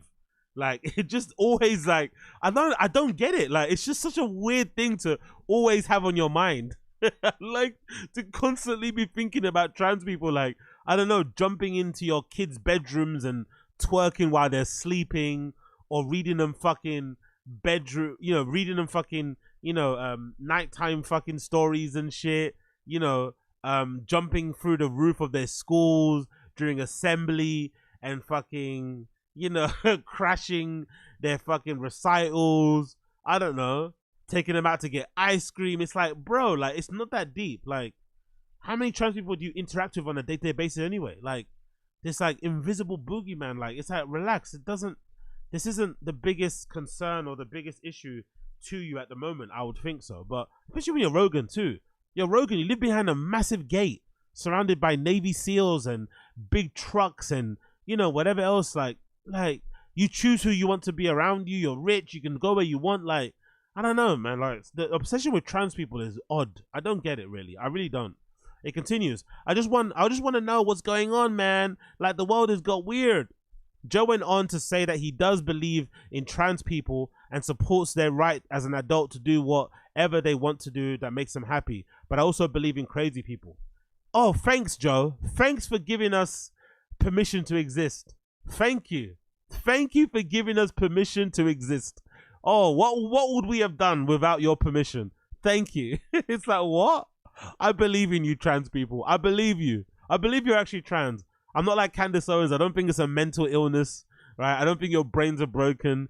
I don't think you just need a couple of addies and it will set yourself straight. I don't believe that. I actually believe in your right to exist, in your right to representation and how you identify. But I'm just going to keep making jokes about you still because it's easy. Jesus Christ, look at what he wears, isn't it? He's a funny lad, isn't it? The tightest jeans, the tightest top. Joe just likes to look like he's bursting. He actually enjoys that look, innit? Joe just enjoys looking like he's about to explode. You know, he wants to look like he's about to explode, like, you know, in like tight Henley. I've never seen a fucking Lycra Henley, by the way. I've never seen a Henley shirt that's like that tight. Look how tight those jeans are. You can literally see the outline of his balls. Like, Joe just wants to look like he's about to explode. Fucking hell, Joe. Breathe a little bit with your fucking clothes. Somehow or another, that got left out in the equation, Joe went off. All of a sudden, crazy people just went away, like the flu and COVID. Oh my God, the COVID jokes. He also made jokes about gay men who he said he doesn't want to be around, and jokes about the strange times of coronavirus, blah, blah, blah, blah, blah. So everyone's not happy about him. Let's go to another review before we move on here. Bear with me a second. Here's another review. Oh, look at that title. Look at that title from movieweb.com. Movieweb.com. Joe Rogan new comedy special is a boring showcase for the Dunning-Kruger effect. New Joe Rogan comedy special is a boring showcase for the Dunning-Kruger effect. God damn. Brutal bars here. What did they say? 6 years after his last stand-up special, 1 year after opening his Austin Comedy Club, and deep into his $250 million deal with Spotify, Joe Rogan is back. Burn the Boats is his latest Netflix live endeavor following the successful Netflix comedy festival, The Roast of Tom Brady. This, combined with the fact that Rogan is a whipping boy for the left mainstream audience, has a long history of silly mistakes. Let's continue. Rogan begins with placating the Texas audience and discussing weed. He then later mentions cocaine, acid, mushrooms, and the same energy as a shuckling college freshman. Been there, done that. He discusses aliens, evolution, fear factor, homophobia, and all of them somehow have to do with penises. He seems obsessed with them the same way Amy Schumer or Whitney Cummings is obsessed with vaginas. That's actually a good point. That's actually a good point. If you're gonna take the piss, out of Elijah Schlesinger, out of Nikki, whatever her name is, Haley or whatever that was on the roast of Tom Brady, if you're gonna take the piss out of Whitney Cummings and Amy Schumer for constantly talking about their pussies, vagina, pussy, vagina, you have to take the piss out of Rogan and his friends for constantly mentioning dicks, for constantly mentioning cocks, for constantly mentioning penises. It's just too much. Like, it's just too much. I would hazard a guess. I've never been in these conversations deeply, but I would hazard a guess. Even gay guys don't talk about dicks as much as Rogan and his friends do. It's weird. It's weird, their obsession with how someone's hung, with what their piece looked like, with describing it in detail, with what happens with their dick when they jump, when they run, when they were laughing. Like, they don't stop talking about dicks. The whole entire LA comedy scene, adjacent people love talking about dicks, but they all happen to be straight, allegedly. We continue. Rogan talks about men at length with little insight, wisdom, charm, or humor. He yells, "I love gay men, but I think about gay men the same way I think about mountain lions. I'm happy they're real, but I don't want to be surrounded by them. They're a bunch of dudes who fuck dudes. I don't like my chances." Joe doth protest too much? It's jokes like that which pretend to be common sense and relatable instead of homophobic. But even if it wasn't homophobic, it wouldn't be funny. It would still be unfunny. That's a really good line. It's just narcissistic and weird. It blends in with the other traditional "look at me, I said something naughty, ain't I a bad boy" counterculture stuff, like the intermittently cliched and boring Ricky Gervais, joking about assumed gender, not being able to say slurs, and how kids dressed like Hitler for Halloween when they were growing up. It's also boring. There are seeds of jokes in this, but Rogan never does the work to let them grow. Instead, he just yells about cocks and complains that he can't say the N-word. Yo, this is a brutal review, but very accurate depiction and you know, of what that special was about. God damn it, bro. He just yells about cocks and complains he can't say the N-word. Let's continue. Rogan desperately tries to seem like the average sane man in an increasingly insane world, rather than a billionaire who can influence millions of young men's minds. Don't take any advice from me, he shouts, refusing to take any responsibility. It'd be truly malicious and cynical if he wasn't just as genuinely dumb person, almost to an adorable degree. Like a drooling preschooler on a sugar high, he doesn't have a grasp on reality despite screaming about being one of the last sane people left. Yo, it'd be truly malicious and cynical if he wasn't such a genuinely dumb person. Oh my God, almost to an adorable degree, like a drooling preschooler on a sugar high. He doesn't have a grasp on reality despite screaming about being the last sane person left. Ouch. Another one.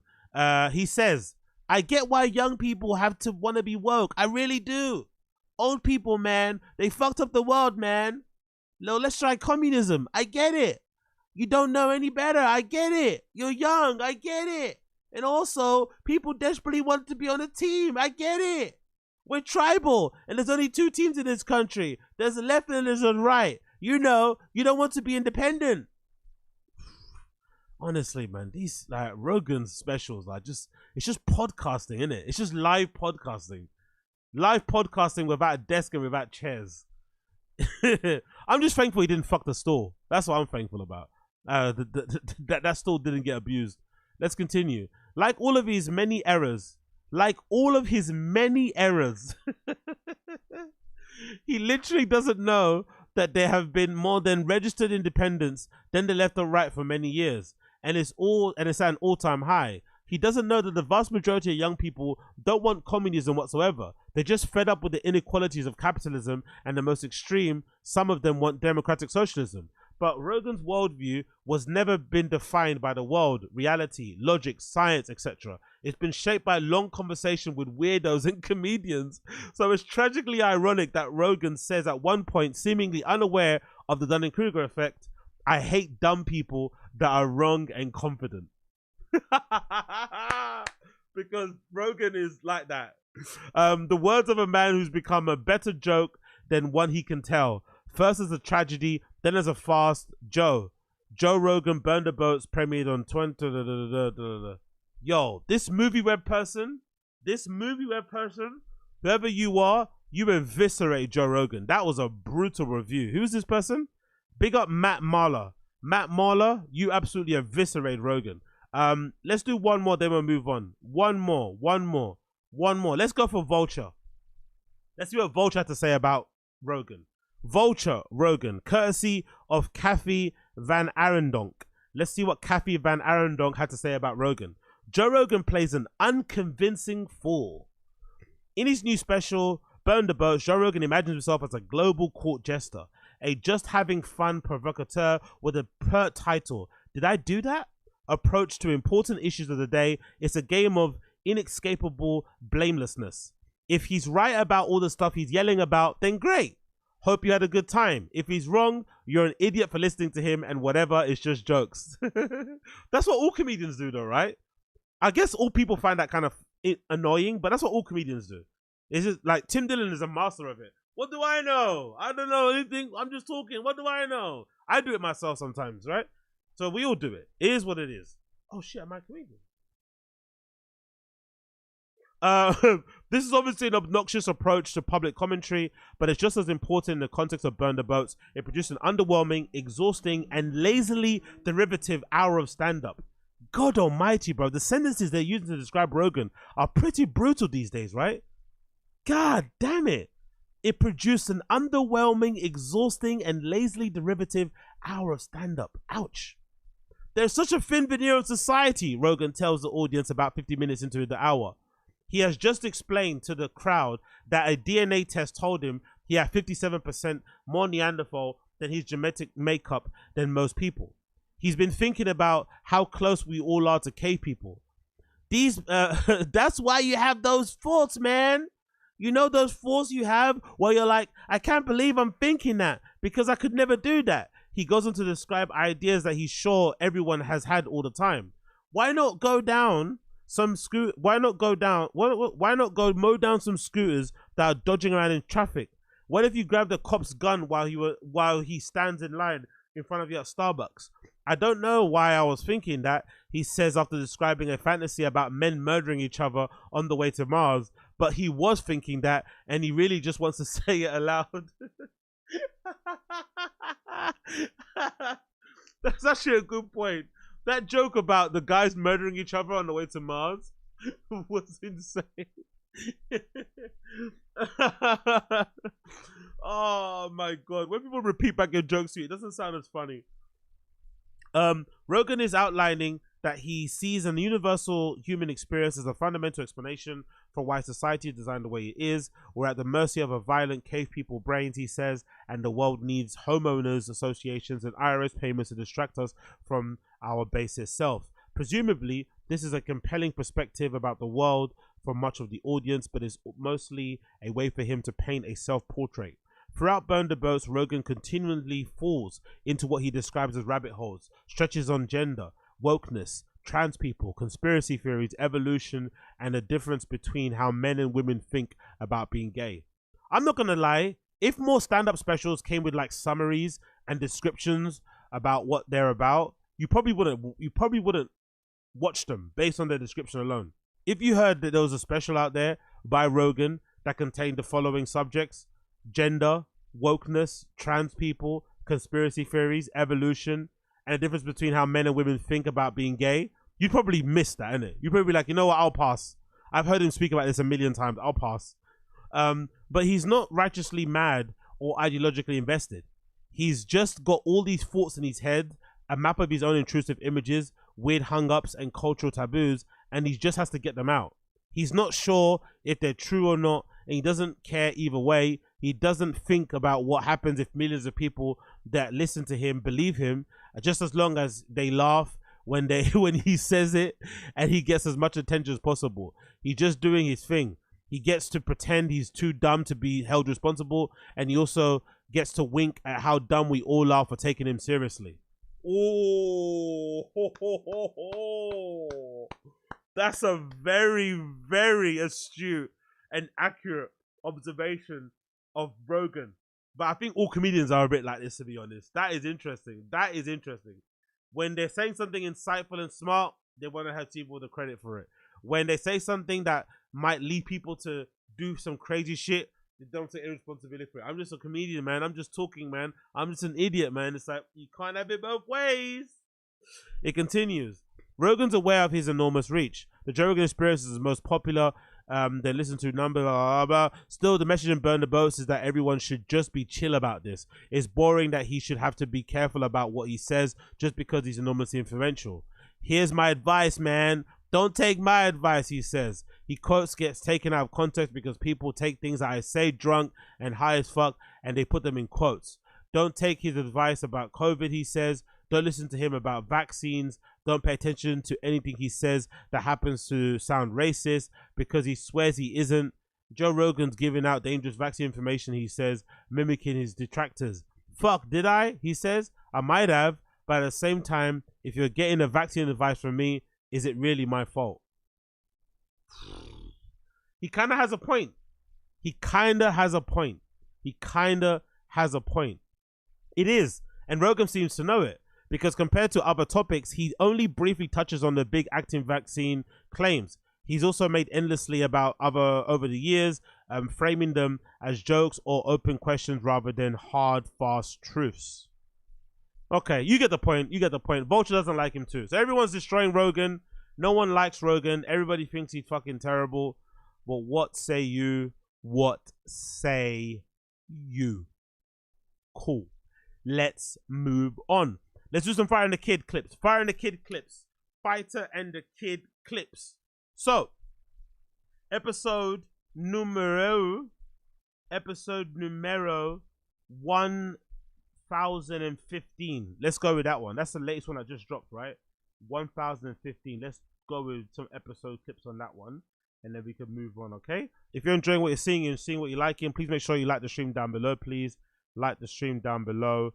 like the stream down below. So let's play some T-Fat-K clips here from the latest episode of the T-Fat-K. I did do what I said I would promise to do, and I did pull some clips, so we're not going to watch the whole thing together. I know that kind of brutalizes a lot of you. I don't want to punish you guys by having to sit and watch T-Fat-K in full. So I've got some clips here that I want to pull and react to, and we're going to have a good time, okay? Cool, bless. Let's roll. So first clip here we want to talk about is, Brian not believing Brendan's story about catching that baseball.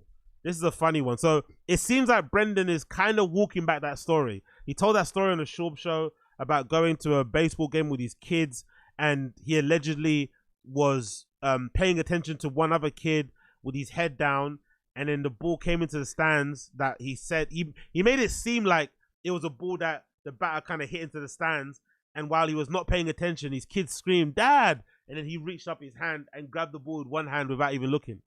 That's what he made it sound like. Right, last minute he wasn't even paying attention. He's fucking, his athlete reflexes and genes kicked in, and he grabbed the ball. But now that he's repeating the story on the Fire and the Kids podcast, it sounds like he's walking back the story. He's walking it back a little bit, and it also seems like Brian doesn't believe him. So it's a perfect clip. This one, perfect one. Let's play it. You don't do much outside though. No. I'm talking. I like to stand still in that heat for a little bit and let that sun bake me up. 5 minutes. About 5 minutes. Dude, I took more than that, it's going to be a problem. Bro, I took the boys to the Angels game yesterday. Yeah. I got cheap tickets. I'm like 3 rows back from third base. This is great. And I couldn't figure out why it was all empty. Oh my God. Bubba. Oh my God. And then we get there. Oh, Bubba, I got one and for Tiger you. goes, where? I go, dude, just sit in the front. There's nobody here. I know they suck, but this is ridiculous. Show a little support, Anaheim. Yeah. Everyone's in the shade. Everyone's in the shade. The seats, lava hot. They're Bossy lava hot. puts his legs on, starts crying like, They're lava hot. Dad made a mistake. Yeah. Well, how about this? Don't go to the beach without an umbrella. You can't go to the beach without an umbrella. No, not if you're out there. Well, especially if you have kids and a baby. What are you doing? You're gonna bake. You need shelter. You cannot. People do it all the time. They go to the beach. Yeah. No. By the 4th inning, I thought to myself, is this child abuse? And then they were 4 innings you sat in that sun. Oh no, we stayed all 8 innings. Oh, that's impressive. We stayed 8, and then we want to beat traffic. Well, hold on now. Okay. They were not happy. I got my ice cream, tons of fluids. And I bought those fans that they missed. Sure. And then we got trout jerseys, right? Because we all love trout. Yep. So we put the jerseys over the head. So we look because y'all have almost Middle y'all Eastern. have skin. Y'all have skin that can handle the sun. Yeah, almost My Middle kids- Eastern. no. Dude, I'm talking. All of us were drenched in sweat. I'm like, oh, we might have to get out of here. Yeah. Tiger's starting to melt, not doing well. And then with the fans, Bossy's forced, so he broke the fan. The batteries came out, fell down. So I'm like, oh, I'm doing it. We go to so many games. Every game they ask for a foul ball. I'm like, I can't control it, dude. The chances of it happening are not good. I'm down with the battery, and I hear Boston go, Daddy, ball. I'm like, what? Your boy pops up. I see the ball. Guy in front of me, I'm like, not today. I Randy Moss. By the way, that's the extra detail in the story. When he said the story on Schaub show, there was no guy in front of him that he jumped over and kind of bumped out the way to grab the ball. When he originally said it in the Schaub show, he made it sound like when his kid dropped the batteries, he was fetching to get them at the bottom, right, under the seat. His kid screamed his name. He then just looks up quickly and grabs it. That's what he made it seem like instant reflexes. But now he's making it sound like his kid said his name. He looked up, he sees the ball. There's a guy there. He bumps him out of the way, or he jumps over him to grab the ball. So the details of the story are already changing, which is probably an indication that he's lying already anyway about the entire thing. His ass, not today. Boom, one-handed. Diet Coke in this hand. Is Caught this a the true ball. story? Oh yeah, cause got the ball. Yeah, got the ball. Brian's like, is that a true story? Yo, Brian's been reading the comments.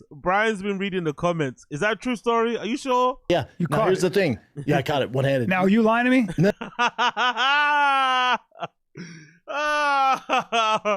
Are you lying to me? Is the sky blue? That's what you should actually be asking. Are you lying to me? Asking Brendan if he's lying is do you want the truth or the truth? Yes or yes? No. Because that's a good story. No, cut the ball. Why would you lie about a foul ball? You would definitely lie about that. But he notice he didn't. He in the first version of the story, he didn't say it was a foul ball. I'm sure he didn't. He made it seem like it was a fucking you know, like the guy knocked it out of the park and then he caught it. That's what he made it seem like. He didn't mention it like it was a foul ball. So let's like, I like how he changed the details of the story. He's always lying, man. This guy does not stop lying. But I caught the ball, and then this other dad's hand was, I was like this. What? This other dad's hand's on top. What? Yeah, and he has little kids too, and he goes, oh, I go, So the guy's hand, again, probably this is true, but it's almost impossible to believe that every scenario that Brendan has with people in public always ends up in them like, yeah, all right, man, you have it, man. It always ends up in them like being more in them deferring to him, right? And them kind of bowing to him, giving him the fucking benefit of the doubt, telling him it's cool. Like, it always seems that way. Every story ends with him being like, yeah, and then the guy said he's a big fan. Then the guy said, no, you keep it. Your kids are cuter than mine. You know, like how is that always your interactions are always like this? When most interactions are random, your interactions are always go like your way. They're always in your favor. Sounds like you're making it up, brother. oh, and he goes, I already got one, man. And he goes, that one number 14, like threw it to him. So this thing, but here's where. Brian, look at Brian's face. I don't think Brian believes this story. I don't think Brian for one moment believes this story. Brian does not believe this story. Where it gets a little dicey. I don't know if it was like a foul tip that went like towards us, or if one of the players threw it over the thing. Oh, look at the detail he's asked. Look at the detail he's adding now. Now he's adding some detail because I think he saw the reaction to his original story on the Schaub show. He saw people calling him out. So now he's almost walking it back now. Now he's walking it back. Oh, I don't know if it's someone threw it, if it was a foul ball, if it was this, if it was that. He's walking it back now. He wasn't walking it back before, but now he's like, he's being cautious not to kind of over egg. Oh, I love this guy. I swear. Because I'm down. Yeah, that exactly. That's Callen's. Is that big up Callen? Callen finally calling him out. Finally, we got some calling out. Like, I swear. Whenever somebody says I swear on my mum's life, they're definitely lying. That's always a precursor for a lie. It's like someone saying, I don't mean to be mean. You're definitely lying because you're about to be mean. That's definitely one of those instances. Like this, dude. So I don't know if... Yo, big up Coiler. Everyone's a baseball dad now. Exactly. Big up insert here. Bros Ken Riffy Jr. Big up Assad Aziz. That guy's gonna win the truck. Exactly.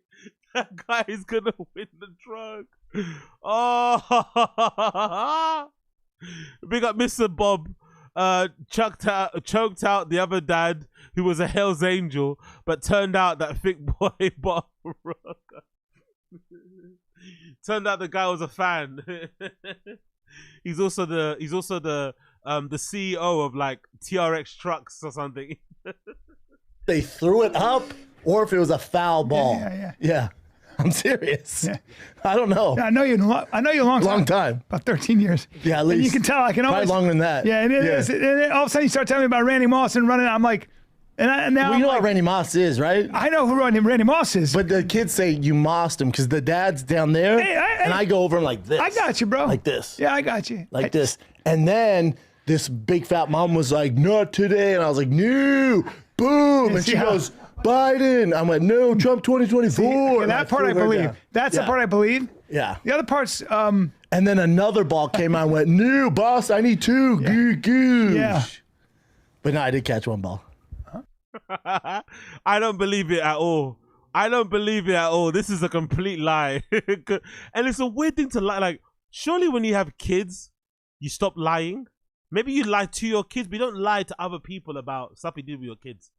You want to obviously appear like a superhero to your kids, so I get lying to them. But lying to other people about stuff you've done with your kids is loser behavior, man. Loser behavior. Yeah. Now, was it a home run ball? No.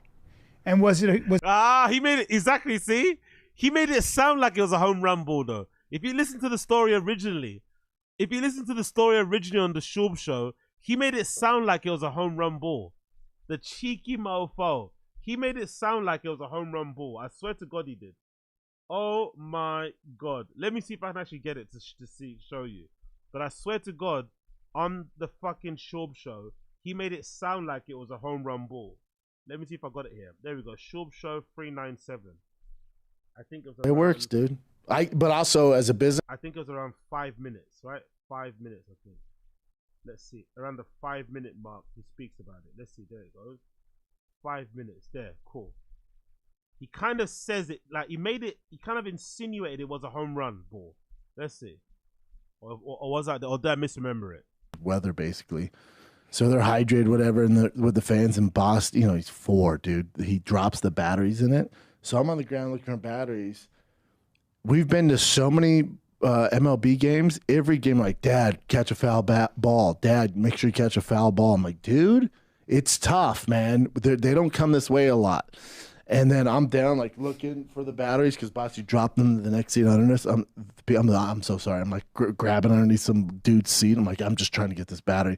And I hear Bossy go, Dad, foul ball. And I'm like, what? I look up and I see the ball, like, shh. I'm like, no, your boy. Goosh, one-handed, barehanded, left-handed, with a drink in my hand. Diet Coke. Holler, saved the day.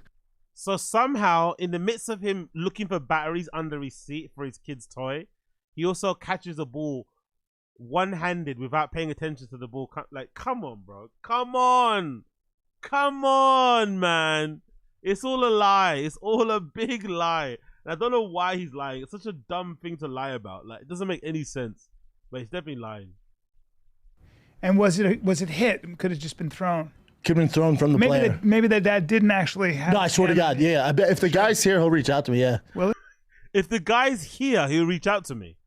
The random guy in the baseball stadium will recognize you or is a fan and will reach out and verify your story. He's definitely lying, man. Yeah, Brendan lies like Soldier Boy. I swear to God, he lies like Soldier Boy. We both literally. I caught like this. His hands on top.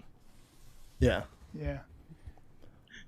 Swear on the kids. No, I know. Swear to God.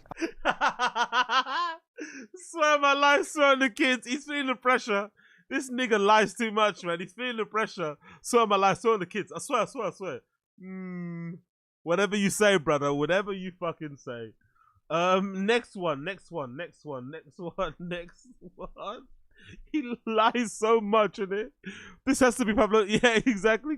He's a pathological liar. I swear. So do you guys want to hear T-Fat K's review of Joe Rogan's comedy special? I bet you do. I bet you guys want to hear what Brendan and Brian Callen think about Joe Rogan's Netflix comedy special. I bet you do want to know that, don't you? I bet you do want to know that. Let's hear what they have to say about Joe Rogan's comedy special. Bear with me a second as I get it up on here. There we go. Should be about here. That's a great picture right there. Isn't that great? That's hilarious. Wow. I'm gonna frame that. He's like, Dad, put the eyes on. I'm like, absolutely not. Did you watch our boy Joe Rogan's special? Of course I am. I'm a good friend. So I saw that live. I saw it live. I love how Brendan had to like one up Brian there. Brian said our good friend. No, Brian said our boy, and Brendan had to say no, my good friend. Like he had to one up him. One more time. Let's get it one more time. Let's do that one more time. Wow. I'm gonna frame that. He's like, Dad, put the eyes on. I'm like, absolutely not. Did you watch our boy Joe Rogan's special? Of course I am. I'm a good friend. So good friend. We text every day. I watch it live. I saw it live, but you didn't support on Netflix. I didn't support on Netflix because I was. What were we doing? I had a show in Hollywood, believe it or not. He's a better friend. He's the better friend. He watched it live on Netflix. Brian Callen watched it on demand, as DSP would say. Bourbon room, beautiful room. So I was doing stand-up. At 7 o'clock at night? So you're lying. I caught the ball. You still don't think I caught a foul ball? No, I mean. I love it. You still don't think it? No one believes you, mate. No one believes you. I'm sorry. We've seen you play basketball. You're not that athletic. And also your reflexes aren't that great. I don't know. We don't believe you. I'm sorry. I'm saying that I had... And you always lie. That's it. The show started at 7:45. That's a lie. So I had to get... Because I text you at 6:30, said, you going to watch Rogan? You went, I'm not. Because I had to get in the car and drive from the beach to the bourbon room. You know, so that takes a long time. You want to leave some that takes breathing room. No, then you were texting me at like 8:39 too. No, I couldn't. I was going on. I knew I was going on at probably 8:30, so I couldn't. That's fair. You don't, because if they start at 7, and Joe's special in around like 8:10, maybe 8:05. Yeah, so it was an hour. Dude, how about, it's a live, huge thing. I mean, Netflix specials are huge. Yeah. Chris Rock's was the most watched special ever. You know that? Because it was live on Netflix. Wow. That's why the Jake Paul, Tyson, or whoever he fights, it's not going to happen. But I love how whenever they speak about stand-up comedy and specials, it's never about how funny they were or like memorable jokes. It's always led, first of all, with like how big the crowds were, how many tickets, how many viewers. It's never first about the jokes or how entertaining it was or the subject matter or it inspired me to write my own stuff and whatever. It's always about the ticket sales, about the viewership, about the audience size, the production. Like, that's all they worry about. Like, never about putting on a good show. if he did, it's the most watched fight ever, because that's the amount of subscribers they have. Rogan would be probably top 3 most watched ever, if not more than Chris Rock's. Amazing. Chris Rock's was big coming off the Will Smith thing, but you know it's live, right?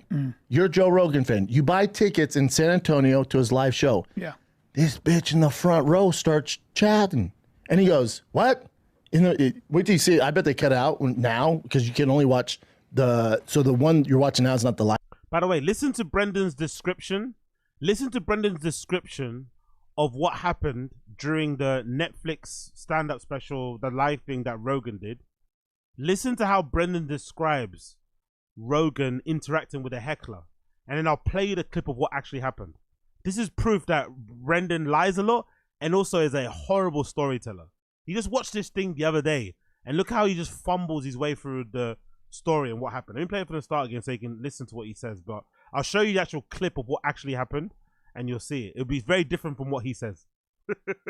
If not more than Chris Rock's. Amazing. Chris Rock's was big coming off the Will Smith thing, but you know it's live, right? You're a Joe Rogan fan. You buy tickets in San Antonio to his live show. This bitch in the front row starts chatting. And he goes, what? Wait till you see it. I bet they cut it out now, because you can only watch the one you're watching now is not the live one. They shoot chatting. 2, right? She's chatting. Dude, he goes, oh, you made it, dumbass. You know Joe. He's so mean up there. He goes, oh, way to go. You had one time to make an impression. You're like, ooh. And I was like, oh, God. And I looked at Joanna. I'm like, God, I hope she doesn't keep going, man. It's live. But you know, Joe shuts it down. Shuts it down. Where the rest of the people are like, oh, he doesn't like this. No. So that's how he described it, right? That's how he described what happened. Now look at what actually happened. And it wasn't at the fucking start. It was somewhere in the middle, maybe towards the end. Listen to how it actually went down. It wasn't even that bad, to be fair. I don't really think it was that bad. But listen to what actually happened. This is what actually went down. Joe Rogan be the heckler. Big up Game Break Footballer. Hold on, let me put up a bit. It didn't really sound even that bad to me. Let me put up a little bit. Big up Game Break Footballer. 1 second. Let me put up a little bit. Let's put it up a little bit. So I'll play it one more time for you. But this is what actually happened with Rogan and the heckler. It wasn't even that bad. I don't know. You could barely hear the lady in the recording itself. He maybe goes a little bit too hard on her, really. It wasn't that much of an issue. You could just steamrolled it through. But Brendan makes it sound like some superhero fucking stuff. It's like, I'm not even sure if that was legit. She might have been a plant in the audience to kind of spice up the special or something. So, but the way Brendan describes it is completely different to what actually happened, naturally. So another evidence that he does like to add some Himalayan sea salt to his stories for the most part. And in this event, like play by play, you know, it's fucking hilarious. Where most comics will be like, yo, what'd you say? No. I was like, oh, God, I hope she doesn't. He'll be like, no. Dude. Yeah. Shut it down. Yeah. It wasn't that bad, dude. Shut it. Like, relax, bro. Relax, man. He's going off as if like fucking Rogan jumped into the crowd, Khabib style and shit. Like, relax. Well, you got it. There's some moments that I'm straight up like, laugh out loud. Yeah. Dude, I like it because he touched on like the personal stuff, like the cancellation. Loved it. Him saying the N-word. So funny. It said the N-word? Oh, it's so good. He doesn't say the N-word. He says how he got in trouble for saying the N-word. And he goes, I don't want to give it away if you haven't seen it, but you've seen his act a million times. But he's talking, he's like, yeah, someone made a montage. Some YouTuber made a montage of me saying the N-word through all the years without context. And he goes, and I wake up, I click on it, and he's like, oh my God, that's so racist. And then he goes, and I look down at the scroll and like, there's 2 more minutes left of me saying the N-word.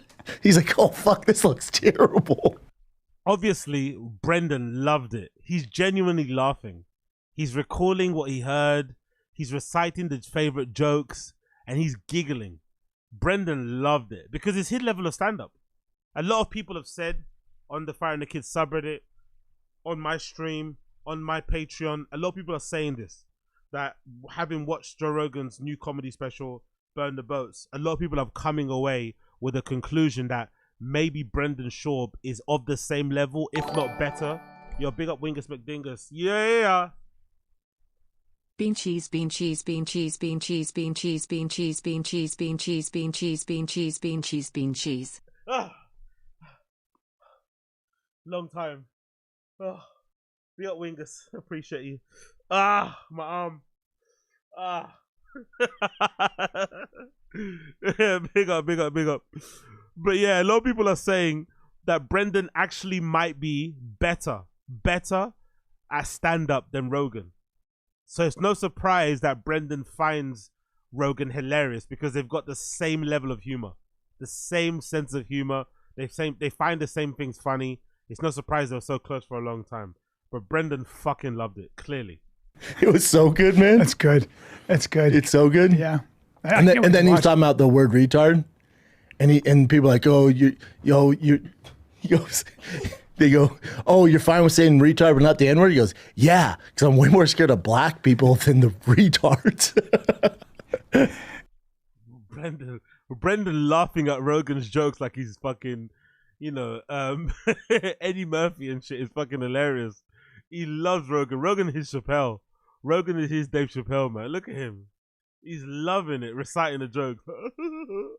He loves Rogan so much, man. It's just a shame that Rogan doesn't seem to love him the same way back, man. Rogan needs to give the guy some love. Love him back, man. It's so funny. Did he end his special with the F word? I forget. But he said it a couple times, right? Derogatory word for gays. Yeah.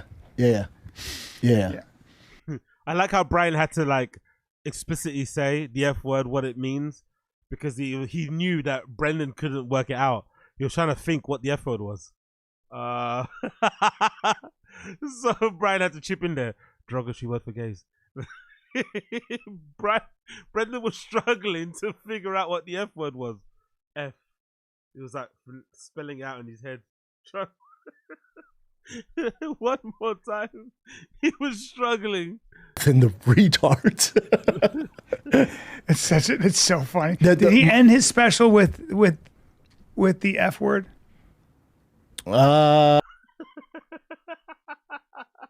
What's the F? He doesn't want to say what the F word is. He doesn't want to say what is the F word. He doesn't want to look dumb, but he's definitely thinking, what F word? I forget.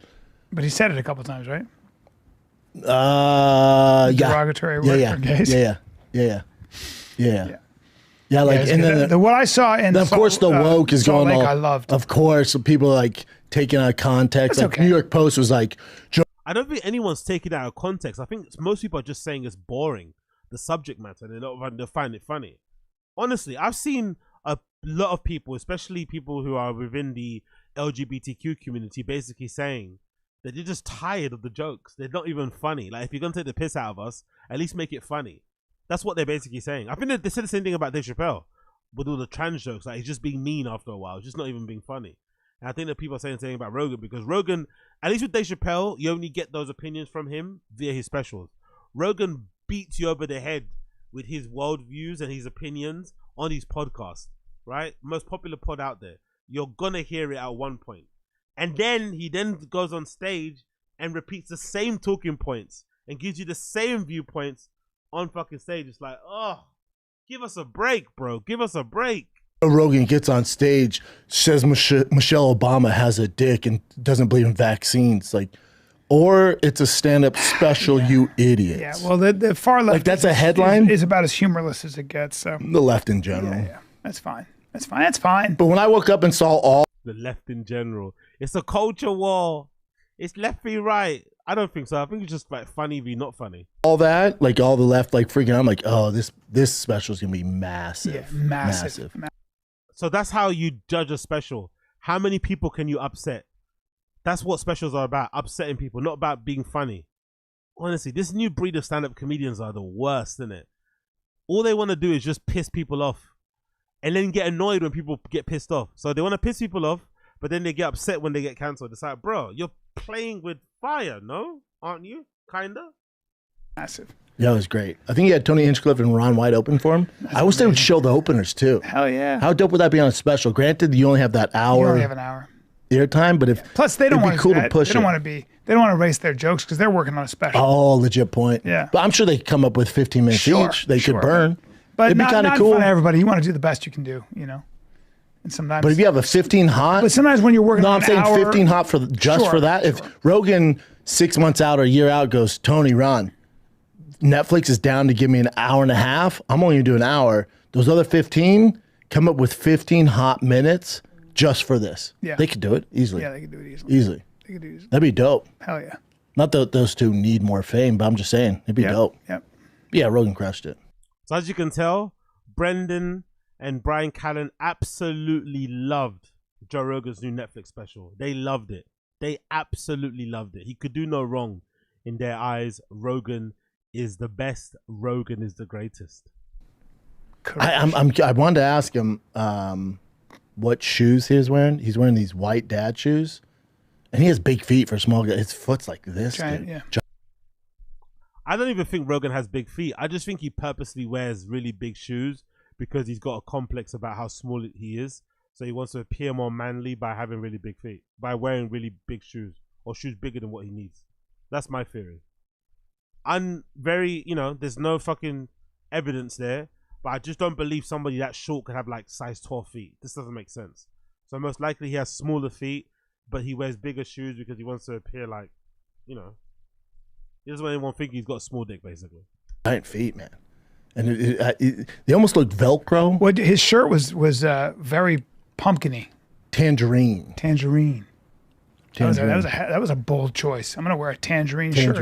It is usually he's a big fan of the Nike Dunks. He has some dope Dunks. I think his wife dresses them, but tangerine, baby.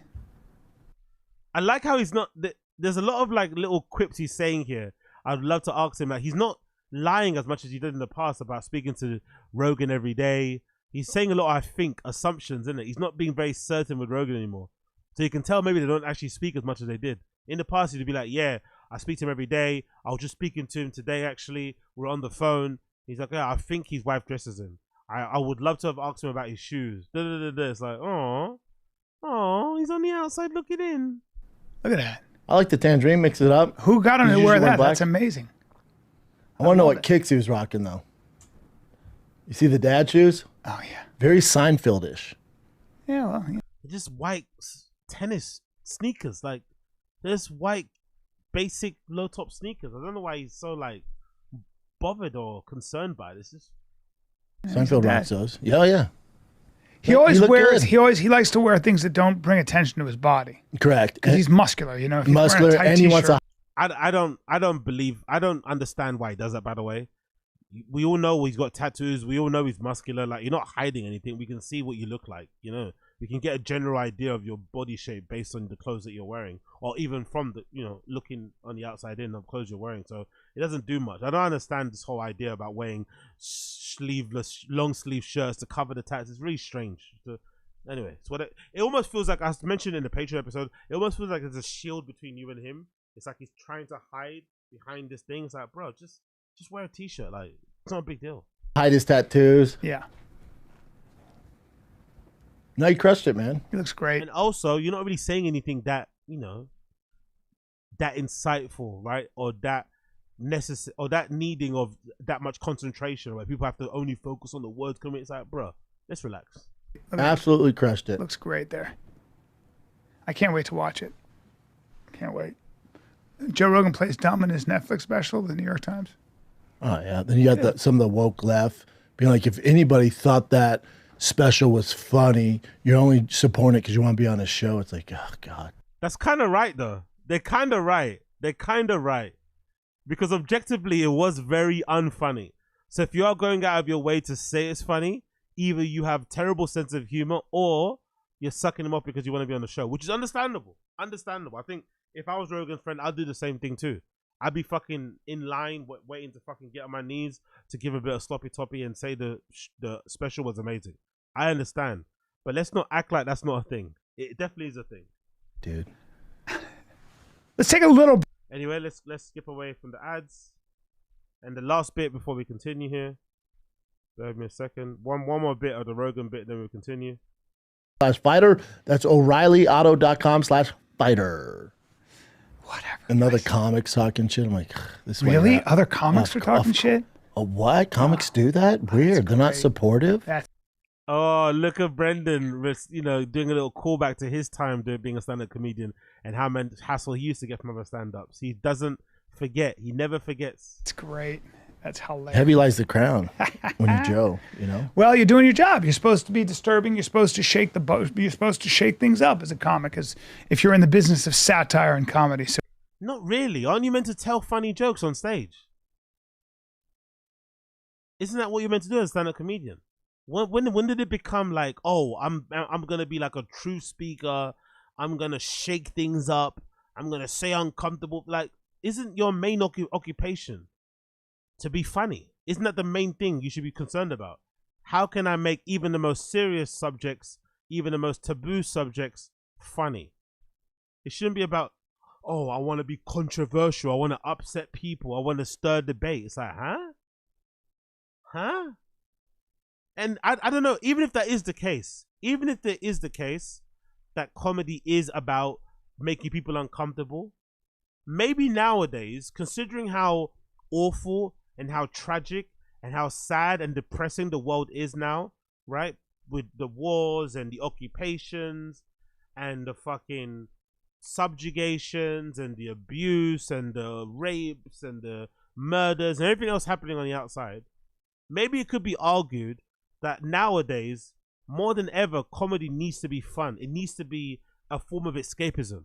You shouldn't go to watch you shouldn't have to be subjected to political rants, right?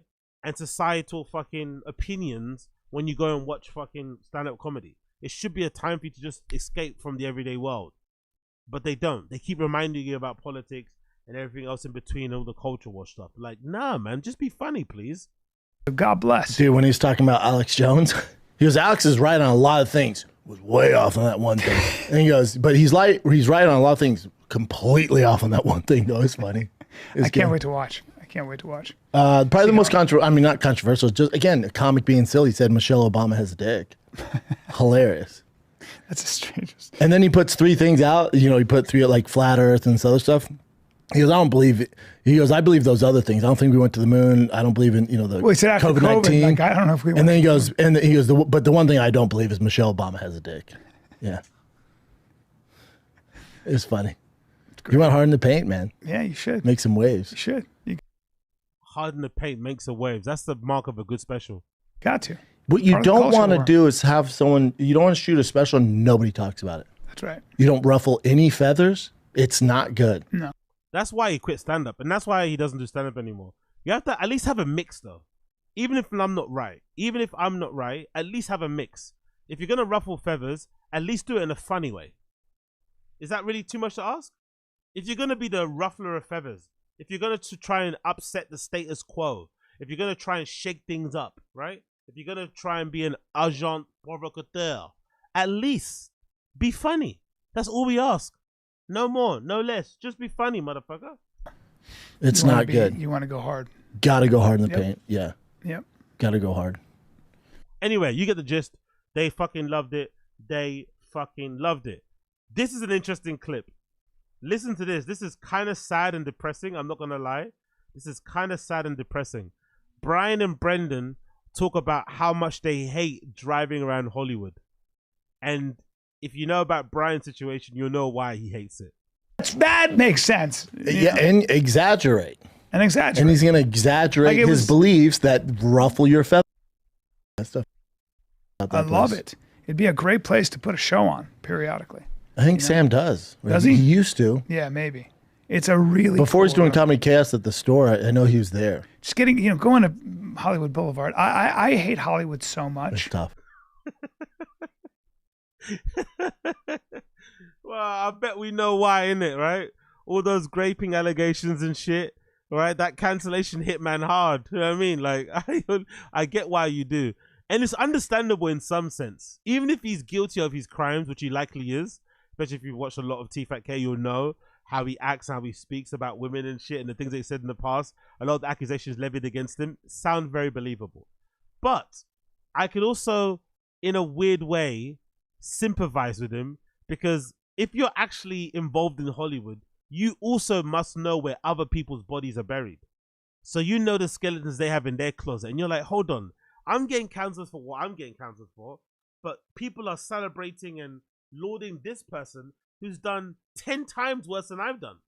So there's an element of that sort of shit going on. Like, why me? Why did I get picked on? Why am I the one losing my career? Yes, I did something terrible. Yes, I may have jumped on somebody and went ahead and had, you know, intercourse with them against their fucking against their will and without their permission and under duress. Yes, I'm a monster, but there are far worse monsters out there than me. I hate it so much. Just for me to drive to Hollywood is like, I don't even know how to explain it. It's just, there's something about it. I get anxiety. Yeah, I hear you. Me too, right? I can't. Yeah. I get anxiety. Yo, Callen hates driving to Hollywood like Brendan hates going to UFC live events. Because there's a part of me that thinks, as much as Dana might have banned Brendan from going to UFC live events, there's also a part of me that believes that maybe Brendan actually doesn't want to go either. He has like panic attacks and shit from, you know, fighting and it not being a good time at the UFC and having beefs with the UFC brass about fighter pay and all this malarkey. Like, they're both having a session. They're both having a session. Yeah. I can't do it anymore. When I was younger, no problem. Now, oof. Just everything from the traffic to the way it looks, it hurts my eyes. Yeah, even when we were driving to Anaheim, you know, my kiddos are small. It hurts my eyes. Oh, bless these guys, man. Honestly, Hollywood absolutely destroyed them. They had everything given to them on silver plate, and they still fucked it up. They don't know. Like when we pass by the NBC building or the Warner Brothers, they're like, "Oh my God, Dad, that's NBC or CBS." In my head, I'm like, "Yeah, your dad got his dreams wrecked there twice." But I don't say that. Dude, I spent, you know, I'm like, oh, Dad pitched several shows there that they never picked up. Yeah. That place is a hellhole. Pitching shows. This guy's talking about pitching shows. Like, who was gonna? Oh yeah, there was a time. Shit, that's good law. There was a time during T-Fat-K, if you guys remember your T-Fat-K law, where they were discussing, I think it might have been the time that they did T-Fat-K 3D, and Brendan was talking about going to pitch meetings because he was writing some sort of show. Do you remember that? That was a thing. Now, I'm sure the show involved him, but there was definitely a period where Brendan thought he was a writer, or he could produce, or he was a producer, sorry. He could produce shows, like, legitimately. I'd love to see some of those pictures, actually. I would pay good money to see some of those pictures. Brendan's pictures to these Hollywood, you know, executives about what show he wants to produce and stuff. I'd love to see that shit. I would absolutely love to see it. Really, really fucking would. Sure.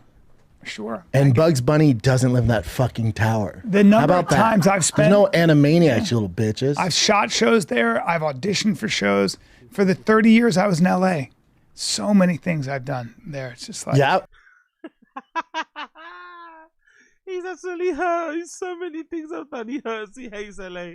He hates LA so fucking much. I don't blame the guy, man. I don't blame him. I don't fucking blame him at all. I have great memories. Certain things I have great memory. I can remember a ton of stuff, but yeah, some of it's triggering for sure. Oh, man. Some of it you're just like, oof. What's funny about... Oh, mate. Honestly, I fucking love it. Honestly, I do. I fucking love it. They have no one to blame but themselves. They had the whole world given to them on a silver platter. They were first on podcasting scene, first with the whole media scene in general, good friends with Rogan. All they had to do is just stay chill and just ride that shit into the sunset and just keep the money just trickling in. But they got too high on their own supply. They thought they were bigger than what they actually were. They didn't give a fuck about stepping on people and being fucking cunts to people. And here they are. Here they are. Bemoaning and hating on LA. Bemoaning and hating on LA. Continuing on. Let's do another one. Let's do this one. Papa still boycotting the Olympics.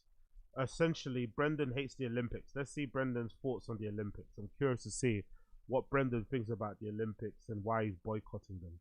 Let's hear Brendan's thoughts on the Olympics. Very interesting, very bizarre, but let's hear them anyway. I've been watching the Olympics. I'm still boycotting it. You're still boycotting it. Mm-hmm. Did you watch Nope. the American win the 100-meter final? Uh, Bring up the picture of that. No, I saw it. Yeah. Yeah. Now, what's interesting about him is he wins, right? But he had interviews where he's talking shit to the NBA. He goes, they call themselves the world champ. They ain't no real world champs. Yeah.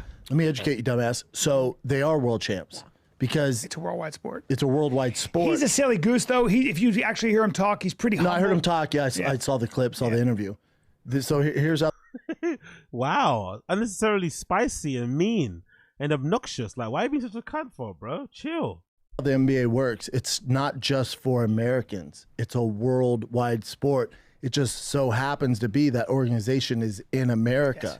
But there's Serbians on the team. Correct. There's Greek. Yes. There's fucking Africans. I swear that's not what the guy said. Didn't Noah Lyles say that NBA players couldn't regard themselves as world champions if they won the NBA championships, which takes place in America with usually mostly teams that are in the NBA.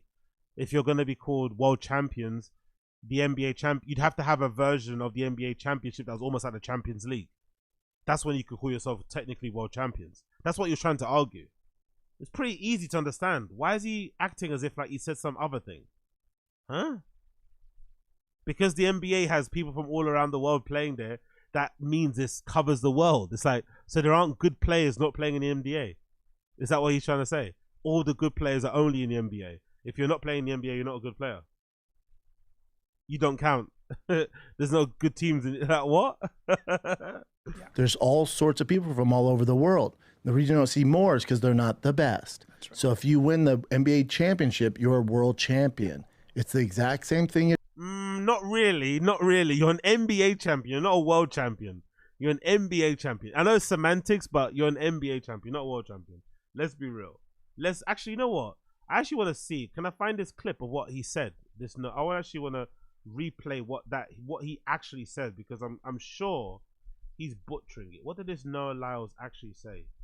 World champions. Yeah, let's see. What did he actually say? Let's see if I can find this clip, because I'm sure Brenda's absolutely butchering it here. Let's see if I can. I think this is it, right? Let's see here. Let's see if I can get it. Big up those of you watching as well. If you're here, please make sure you smash the like button. Yeah. Cool. Let's play this clip. This is from CBC Sports on YouTube. Let's see what people are saying. Yo, Wagwan Young Old Vibes. What you saying? What you saying? What you saying? Big up, big up, big up, big up, big up, big up, big up, Chris Mack. The NBA. Oh no, big up Chris. Hold on. And they have. Big up Chris Mack. Big up Chris Mack. Big up my nigga Chris Mack. I'm still baffled by that TikTok video we watched last night to close out the show. Allowing a 69 and then letting a guy fug you in a bum only to cry assault on an internet video is later. Yeah, bro, it's still in my head too. It's still in my head. I think I forgot, somebody put it up on Twitter as well the other day, basically saying that how he asked, I think the person broke it down somewhere like, Alice Pereira asked permission to fuck. She then guides his piece into her, but then claims that it was abuse after. I was like, oh shit, I completely missed that part. I completely didn't remember it that way, but that's what she said. I think she said, Alex Pereira said, hey, can I fuck? She says yes. He then says, help me put it in, and then she helps him put it in. And it's like, how is that? How are you then claiming he raped you? Like, what? Like, that girl is like on another planet, man. Another planet. But yeah, let's listen to what Noah Lyles actually said. Let's see what he actually said. What did he actually say here? Watch the NBA Finals, and they have world champion on their head. World champion of what? Okay, let's see. Dropping truth. Let's see. Let's see. Here we are days later, and everyone is talking about it. We'll get to the reaction in just a second, but I do want to ask you first off. Yes. Agree or disagree with them? This is not a matter of opinion. It's a point of fact. I agree. The National Basketball Association has national right in the title. So if you win the title, you are the champion of the National Basketball Association. It's not the World Basketball Association. It's not a world competition, regardless. These guys are waffling. I want to get the clip of him just saying what he said. Anyway, I think we got the gist of it. We got the gist of what he said there. Brendan's just waffling. We got the gist of what he said. Let's go back to the video. I think he was trolling a little bit. He wasn't. I'm telling you, I watched it. No. But it's a fun clip. He's cocky, but God is he. He's the fastest man on earth. That's the fastest. That's the third fastest man to ever live. It's kind of weird. Crazy, right? Now, he was trailing. He was last when it started because he's actually a 200-meter racer, and he's going to win that too. But he starts getting his speed at about 100 meters. So the Jamaican gentleman, Bro, reciting or retelling what happened in the Olympics on a podcast like this is fucking horrendous. This is fucking boomer talk. Like, really? Jesus Christ, bro. This is awful podcasting. Like, he got him he beat him by the Jamaican gentleman. 5,000ths of a second. This is my thing with the Olympics. We are so into it for 1 month. by the way, I hate this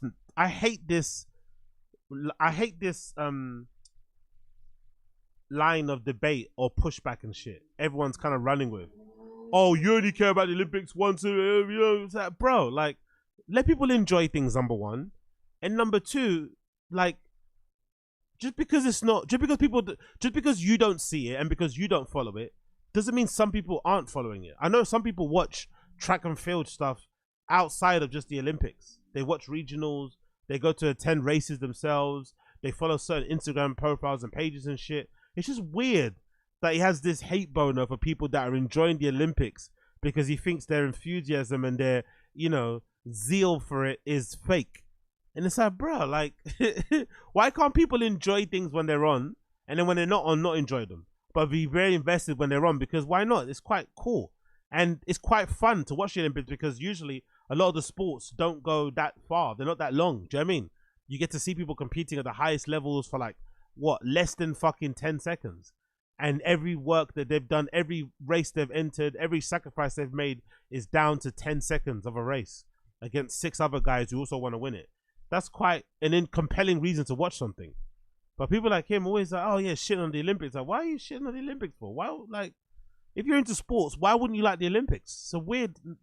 I understand if you just don't like sports overall and you hate the attention the Olympics is getting. I understand that. But if you like sports, why would you hate on the Olympics? Doesn't make any sense. You've never talked about sprinting before this. No, that's my favorite. No, there's something about the fastest man on earth, though. It draws all the crowds. It filled a stadium, and that's the highlight of the Olympics for some reason. Yeah, exactly. Everybody wants to see who the fastest. Ooh, I think gymnastics. Well, gets more that's views. huge. Gymnastics and swimming might be. No. The track's actually look it up, the biggest Jen. still. Track's the biggest. What gets the most views? The highlight is the fastest man and fastest woman. It just is. And I've never understood the swimming's exciting because the difference between first place and fourth place is 2 blinks of an eye. Gymnastics, yes. Oh, yeah. There you go. Gymnastics is amazing. Yeah, gymnastics can beat track every time. Wow. Yeah. Yeah, but that's incredible. Gymnastics is incredible, men and female. But women are more exciting in some ways. Simone Biles does shit that's like part of it's just she gets such air. She can. Anyway, we don't care about the boomers talking about the Olympics. Shut up. Let's move on. Oh, do you want to see Christian T-Fat K? Do you want to see an insight, a little preview of what T-Fat K would sound like if they lent into the Christian grift? Because Brian's becoming a Christian in front of our eyes. He's becoming a born-again Christian. It's fucking bizarre. But listen to what Christian T-Fat K would sound like. It's fucking troubling. Christian T-Fat K. The grift never ends. Lumped into this horrible, toxic conversation going on in America. It sucks. So the backlash. But then what to add to it is that whole, Last Supper trans thing. So you mix that with it. It's the perfect shit storm. There was a pastor who said, and I'm all for it. No, this pastor said the greatest thing about that Last Supper thing. The pastor said, but that's pagans are going to pagan. And he said, if you're a Christian, that mockery comes with being a Christian. He's like, they took Jesus Christ and they literally put a crown of thorns on his head and made him put a sign over him that said King of the Jews. They made him wear wear purple robes. They tortured. Shut up, Brian. Shut up. What the fuck is this, bro? Guy gets fucking accused of rape and sexual assault and harassment and shit, and suddenly he finds Christ. Suddenly he finds Jesus. Suddenly he wants to be baptized. Suddenly he starts quoting the Bible and shit. Fuck off, mate. Go and apologize to your victims before you start quoting the Bible. And they were like, it was the ultimate mockery. Oh, you're the king? Put a crown of thorns on him. So mockery comes with the territory. And he's like, you get stronger as a result. It's not, of course they mock you. Yeah, I don't know. That guy Of course sounds they like a mock you. pushover. But it was wild the way he said it. It just galvanized more Christians.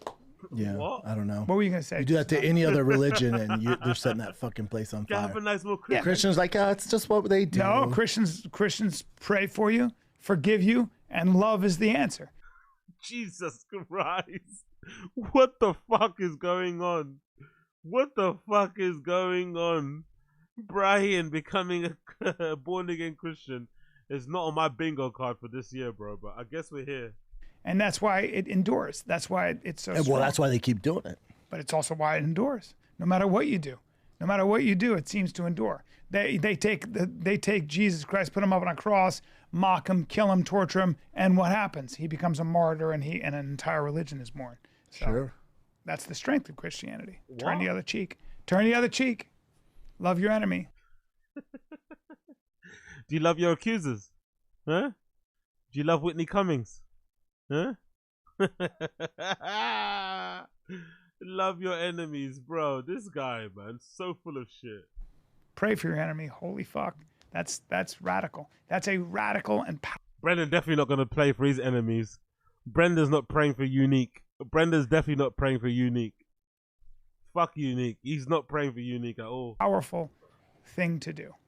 Forgiveness and praying and loving your enemy, okay. Tough. Hardest thing in the world. At some point, you got to put your foot down. But hey, we said mockery's fine. This Jesus Christ. What are we doing? Literally, Jesus Christ. What are you doing? You have that fat lady pretend it's Last Supper, knowing damn well she's had way more than Last Supper. What are we doing? Listen. You have all these trans and shit. And so it goes. And we just take it. But it'll always be that way. And so it goes. Yeah, because we're the only one that believes that, you know? No, it's part of being, it's part of the experience, Bubba.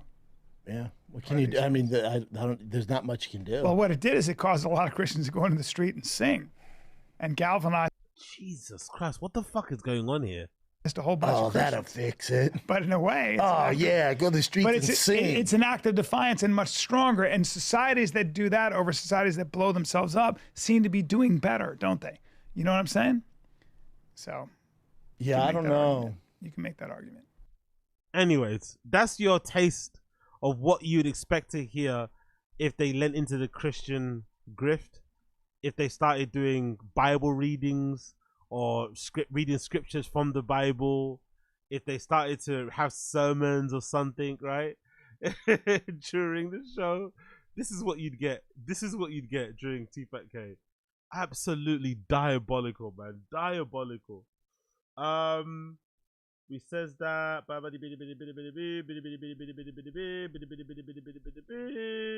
think that's it, basically. I think that's it.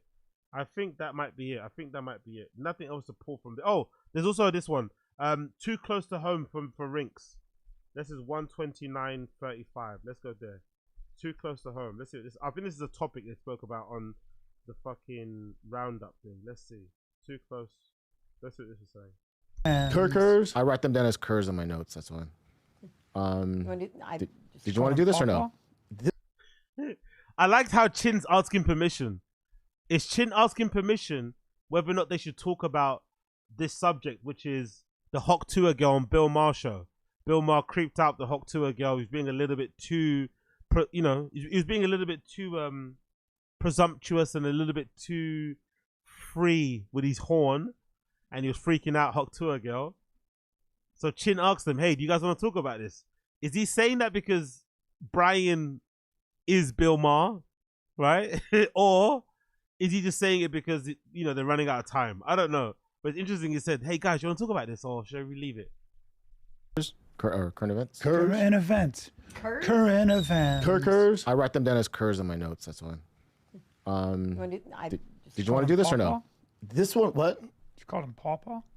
Dude, no, this was so weird. So Bill Maher had the Huck 2 girl on his podcast and was like, it was kind of creepy because he was like, you know, you got to piggyback on this fame. You got to do something longevity. You ever thought about doing a sex podcast? And she's all, she's so uncomfortable. So it was just awkward, just an awkward. You felt bad for this girl. Brian Callen doesn't know what to say. Look at Brian Callen. He's been in that position before. He has been Bill Maher trying to chat up some fucking 21-year-old. He's been Bill Maher. He is Bill Maher, some would say. Right? He doesn't know whether or not he should speak about this. Maybe I should stay out of this one. Bill Maher knows what he's doing, right? But what is she doing on a political podcast? Like, and the people are like, oh, she's so stupid. It's like, no, it's just not her lane. I don't know if she's stupid. No, she's just a gal. Yeah, it's on Bill Maher. So much like, why would attention for this. Why would you bring her on? Yeah, that's because she's famous. That's why. Because she's famous. Because she's famous. Why else wouldn't you do it? It's clout. She's on there for the clout. She's on there for the clout. He wants a bit of that clout. It makes complete sense. When you're a political analyst, it's very and then strange. You're like, well, how would you solve Ukraine? And she's like, oh, what? Strange. She's a young college girl. Yeah, very, very strange. Most college kids have no fucking clue. Right. And he's like, you need to capitalize on this fame you have. Have you ever thought about doing a sex podcast? Because you're known for it. She's like, she's so uncomfortable. Yeah, poor girl. Goddamn. Poor girl. What about the girl in American Apparel, mate? Eh? Damn, Bill. She's a kid. Yeah. You know. What else you got, Jen? Brian doesn't say that much, really. Too close to home for Brian Callen. He doesn't say too much about that topic. Too close to home. Too close to blood clot. Home. Cool. Moving on. If you enjoy the show, you're enjoying the show, you see what you like what you see, please like the stream down below. Don't be lame. Like the stream down below. Give the kid a bit of a like. Like the stream down below. Don't be flipping lame. Like the stream down below. So let's move on. Let's actually do this clip that features Yuri. Let's do Yuri. Let's do Yuri. Let's do Yuri. I actually like this clip. There's a couple clips I want to play from Yuri. Let's play this one clip from Yuri. Let's play this one clip from Yuri. Yuri driving around looking for more meth. Looking for more meth to give to Riley. Brilliant fucking clip.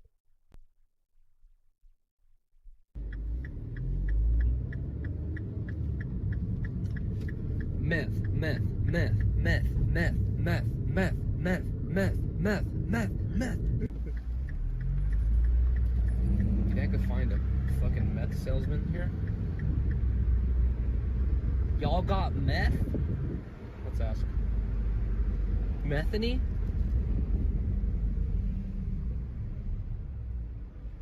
Antioch, I'm looking for meth. By the way, in case you're wondering, this is a little sneak diss, not so subtly, at Lush and stuff. This is why he's saying the meth thing. But it could also be applied to maybe Riley, because when she was on stream recently, she did look a little bit excited. Now, the funny thing is about that video, in case you're wondering, he's driving his girlfriend's Mini Cooper. That's the funny thing. Somebody got another angle of him on the outside of his car. He's such a funny individual. He not only loves to drive in the passenger seat when his girl's driving, he also likes to drive her car. He doesn't have his own car, and her car happens to be a fucking Mini Cooper. You know, like it's just the optics are very interesting, isn't it? The optics are very interesting. Like he doesn't even have his own car. He drives his girl's car. It's a Mini Cooper. He's a bit, you know, how he looks. It's just funny. He's just a funny lad. I love Yuri. I'm a big fan of Yuri. But the favorite clip of mine of Yuri and him driving the car around has to be this clip. Let me see if I can find it here. It's a clip of Yuri driving around in that car, right? Acting like the goon that he is. But as he's driving the car, he goes to the, ATM to go withdraw some cash. But Yuri is so dumb, he doesn't realize that the banks are closed on Sunday. He didn't know that you can't withdraw cash from a bank on a Sunday. He had absolutely no idea. No idea. So listen to Yuri as he defends himself against the slander that he ran away from LA, or he got chased out of LA by Comparator and Lush, which I think is partly true. I don't think it's entirely true, but I'm sure Lush One and Comparator stepping to him and coming outside of his home and shit was quite scary, and he felt in fear of his life and he ran to San Diego. But maybe it was a nice coincidence. They already are going to move there anyway to obviously get closer to Riley's family, and it just happened to be the same time that fucking Lush and Combo were freaking out. But listen to Yuri here. Listen to Yuri try to defend himself against that narrative and not figure out that banks aren't open on Sundays. Scared of what, Ryan? Scared of what? It's not just me, bro. It's me and fucking Riley. Riley's not a full-time streamer. Riley is my girlfriend who helps me with my streams, you know, whenever she can and shit like that. But saying the term full-time streamer is also a little bit, it's yucky, isn't it? It's almost like calling yourself a content creator. I'm a full-time streamer. It's like, huh? Yuck. I'm not gonna fucking put Riley, Beans, Lola, and you know my fucking family at risk because my family. Is it your family if you don't have kids? Is a pet and a girlfriend that you live with a family, or is that just your girlfriend that you live with and your dog? Family. Kind of sounds like DSP. Because of fucking a couple retards and nothing going on in their lives, so they're just focusing on mine, constantly trying to fucking dox me, call fucking people, my family, blah blah, whatever, bro. Suck my dick. No, I'm not doing that shit. I'm not running away from nothing, bro. I'm fucking trying to keep people around me safe and secure. But the funny thing is about this whole entire beef, like, I don't mind Yuri. Yeah, he can be a bit annoying. I get it. He gets under people's skin. He's a bit of a dork. I get it. But he does have a lot of responsibility. He has to take some accountability for what transpired. He didn't just leave it alone. And if anything, his side were the ones that escalated the beef. Potlord and his friend were the ones that were driving to his house with blickies and stuff. Like, taking it to the next level. Like, too much. And then he keeps like antagonizing, and he doesn't shut up about it. He keeps throwing little jabs and doing little sneak disses. And then when they crash out, he starts crying victim. It's like, bruh, just ignore them. Just ignore them. Do your streams. Live your life. It's fine.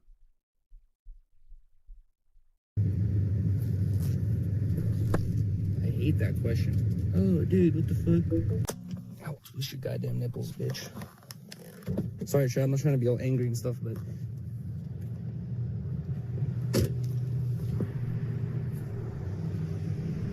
I didn't make it like this. Yeah, you did. You played a part. You played a part. You played a big part in making it like this, my friend. You played a big part making it like this. A huge part.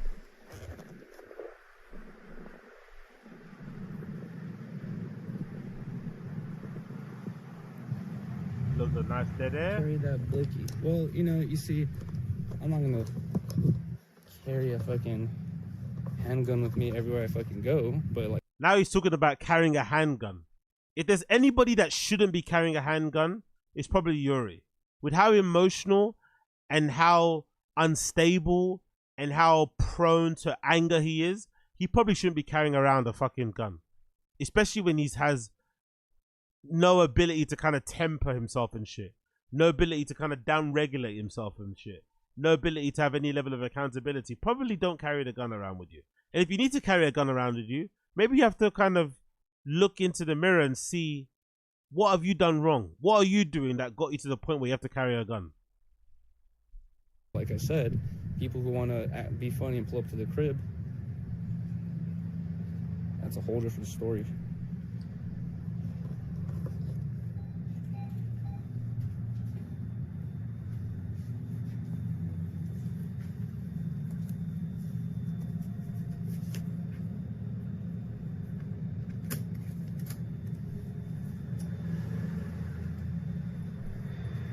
All right, Chad, hold on. Now he can't withdraw money. Allegedly, this particular scene in this stream, he's trying to take out money for a deposit. Allegedly, that's what I read on the No Jumper Reddit. I could be wrong, but he's trying to take out money because he forgot to take out money for the deposit for the new crib. Classic Yuri. No preparation. You know, moving like a child and should be an adult. Whatever. Does have the money. Goes to withdraw it from the bank. But I guess because early in the day he spent loads of other bits of money, his bankers kind of put a hold on his account because maybe he spent on other bits and bobs, maybe went to a new site, whatever it may be. So the time that he needs the money, he can't use it now because there's a hold on his account. And then he tries to take out money in the branch. But guess what? It's a Sunday. And guess what happens? Most Sundays, banks aren't open. Classic. Bro, this is new that it asked me to do this.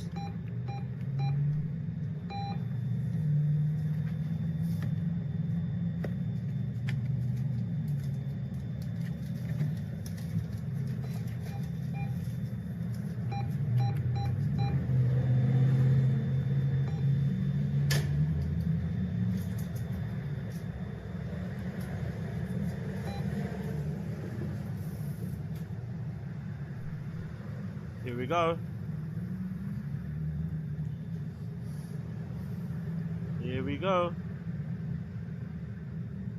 Oh my God. Big up, was that ANSNMM? Riley's mum forgot to deposit money in his account. Yeah, exactly. Riley forgot to send the money to his account for a deposit. Fucking hilarious. It says irregular activity on my bank account. Bro, what the fuck? Oh my God. I came with withdraw money. It says irregular activity. What the fuck does that mean? Jesus. This guy's allegedly 30 years old. Didn't take time to go to the bank and take out the money, or maybe take it out bit by bit if there's a maximum limit on the cash point, or just do any kind of preparation beforehand. Does it last minute, goes out on a Sunday to go get the money out, and he can't take it out. And now he's bemoaned, like, Jesus Christ, bro. Aren't you embarrassed a little bit? Oh my God, dude. What do I do? Mike Dot. What do I do? What the fuck? Asking your stream chat, what do you do? That's classic low-cal behavior, isn't it? What do? I did everything correct. I did nothing wrong. You using that punch I gave you? I'm trying to, bro. Do I try it again? What do you mean irregular activity? What the heck? Wait, can I go inside? Can I go inside on a Sunday? Probably not.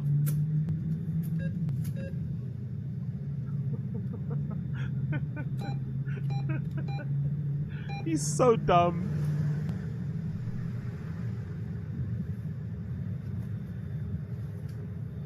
Oh, it's Sunday. I'm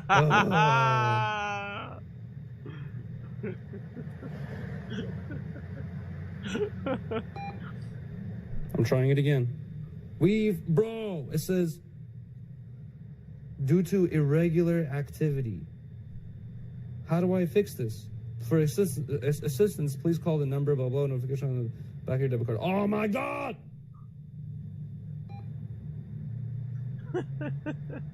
Imagine being this useless. Imagine being this useless. Oh my God, I have to go to my dude. This is annoying. Fucking hell, man. I love Yuri, man. He's so entertaining. He's so entertaining. Could you imagine? He's so entertaining. He's so entertaining, man. It never stops when it comes to Yuri. The fun never blood clot stops. I tell you that for free. The fun never stops with Yuri. It's always a good time, man. Always a fucking good time. Gotta fucking love Yuri. Oh my God. No absolute preparation. Nothing. Just go with the flow. Go with the flow. Go with the vibes. When it doesn't work out, go with the flyers and the vibes once again. Oh, by the way, you see, if you guys seen this video? Have you guys seen this video? Have you guys seen this video? This is fucking sad, right? So you see all the race riots happening in the UK. Look at this video. This is how difficult it is to be black, right? Look at this video.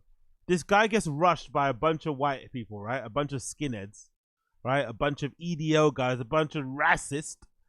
He gets rushed. They're beating him up. He's clearly losing because he's trying to fight like 17 white guys. And then when the police come, the first person they arrest, bitch, you guessed it, it's the black guy. Watch. There's my black brother. There's my black brother. Yeah? There's my black brother. There's my black brother getting beat up, getting kicked, getting punched. getting kicked. There's my black brother getting punched again. He's trying to fight people. Look, there he is. He's trying to fight. He's hanging in there. My black brother is trying to fight. He's hanging in there. He's trying to keep his head up. He's trying to look. Everyone's recording it. No one's stopping it, by the way, right? He's getting beaten up. No one's stopping it. No one's stopping it. No one's doing anything. No one's doing anything.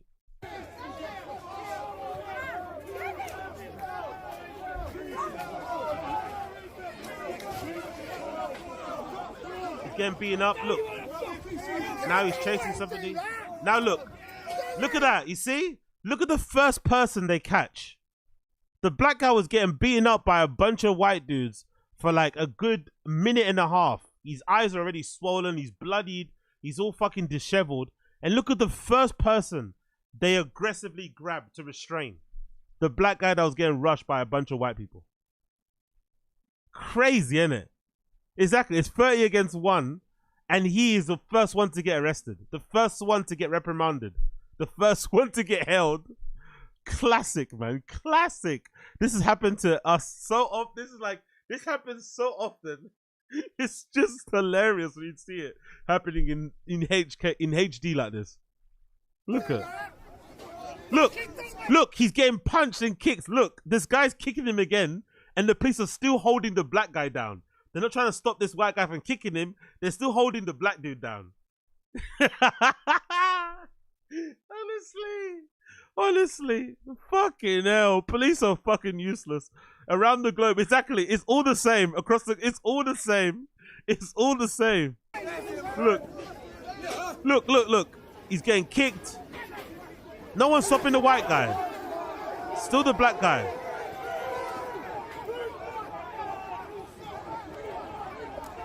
Is any white guy going to get arrested? Look at that, see? No arrest of white people. They're just surrounding the black guy that's on the floor and making the police officer's job a bit easier to arrest him, I guess. But no white person's getting arrested so far, I've not seen. Look at that. Look at that. The black guy that got rushed. The black guy that got beaten up by 30 plus white people. He was trying to fight them all on his own. Ends up belly down. Belly to the ground, face to the ground, no shoes on, and with a guy on top of his back, with his knee on his back. Kneeling on his back. Look at that. And there's not a single white guy that was hitting him that got arrested. I've not seen so far. Not even held by the police. Not a single one. But the black guy that was fighting off everybody, he's the one that's been restrained. And he's tiny as well. He's way shorter than everybody there. He's posed no physical threat. And he's the one that gets held down. Everyone else is just like around there recording and shit. Man, this shit will depress you, bro. This shit will depress you. This shit is fucking depressing. Let's continue. He's the only one arrested. He's the only one arrested. All the EDO guys there are lighting fucking smoke grenades, covering their face with masks and shit, being menacing as they want to be here. No one's arrested there from their part. Crazy, isn't it?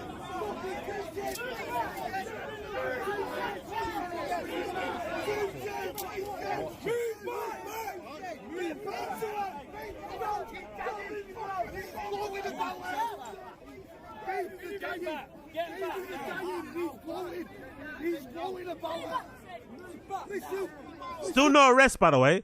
This guy's intimidated. I won't say he's been aggressive, but he's been a little bit intimidating. He keeps walking into this police officer. She keeps pushing him back, telling him to keep back. He's not listening to commands, and he doesn't get arrested. He's still standing up with his drink in his hand and his Oakley glasses. Nothing happens to him. No manhandling. He's facing off. He's saying mean words. He's swearing.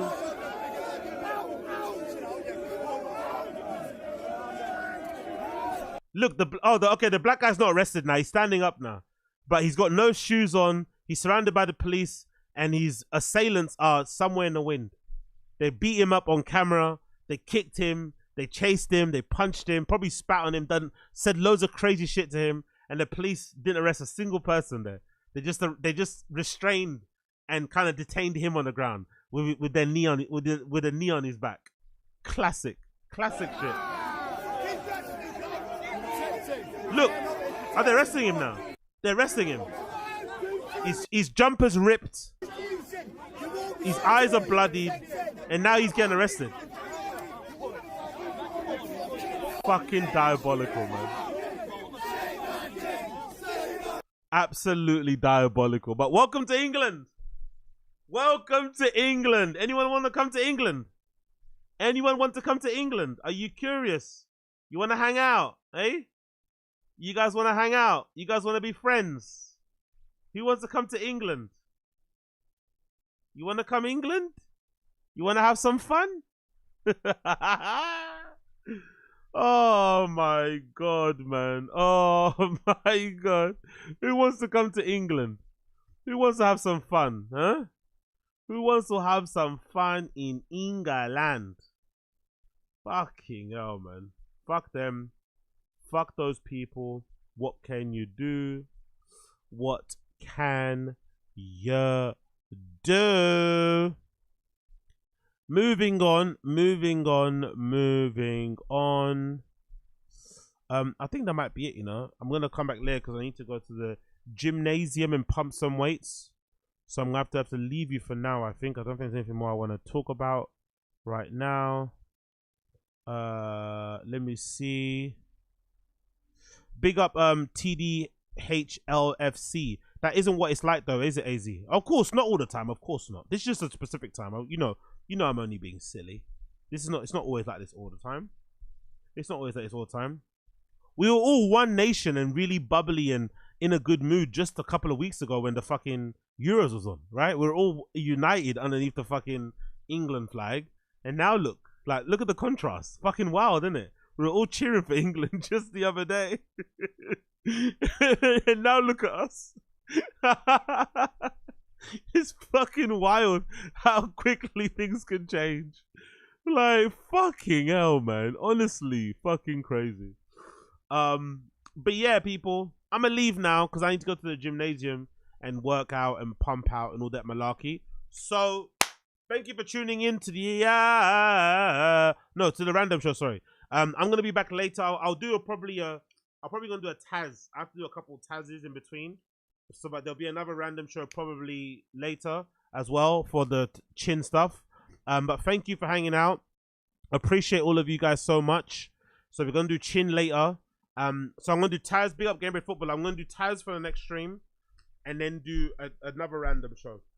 So in between that, there'll be a Taz and then a random show. Okay. So keep an eye out for that one. But thank you for tuning in. Appreciate all you guys so much as per usual. If you haven't already, make sure you subscribe to my Patreon. Link is in the description.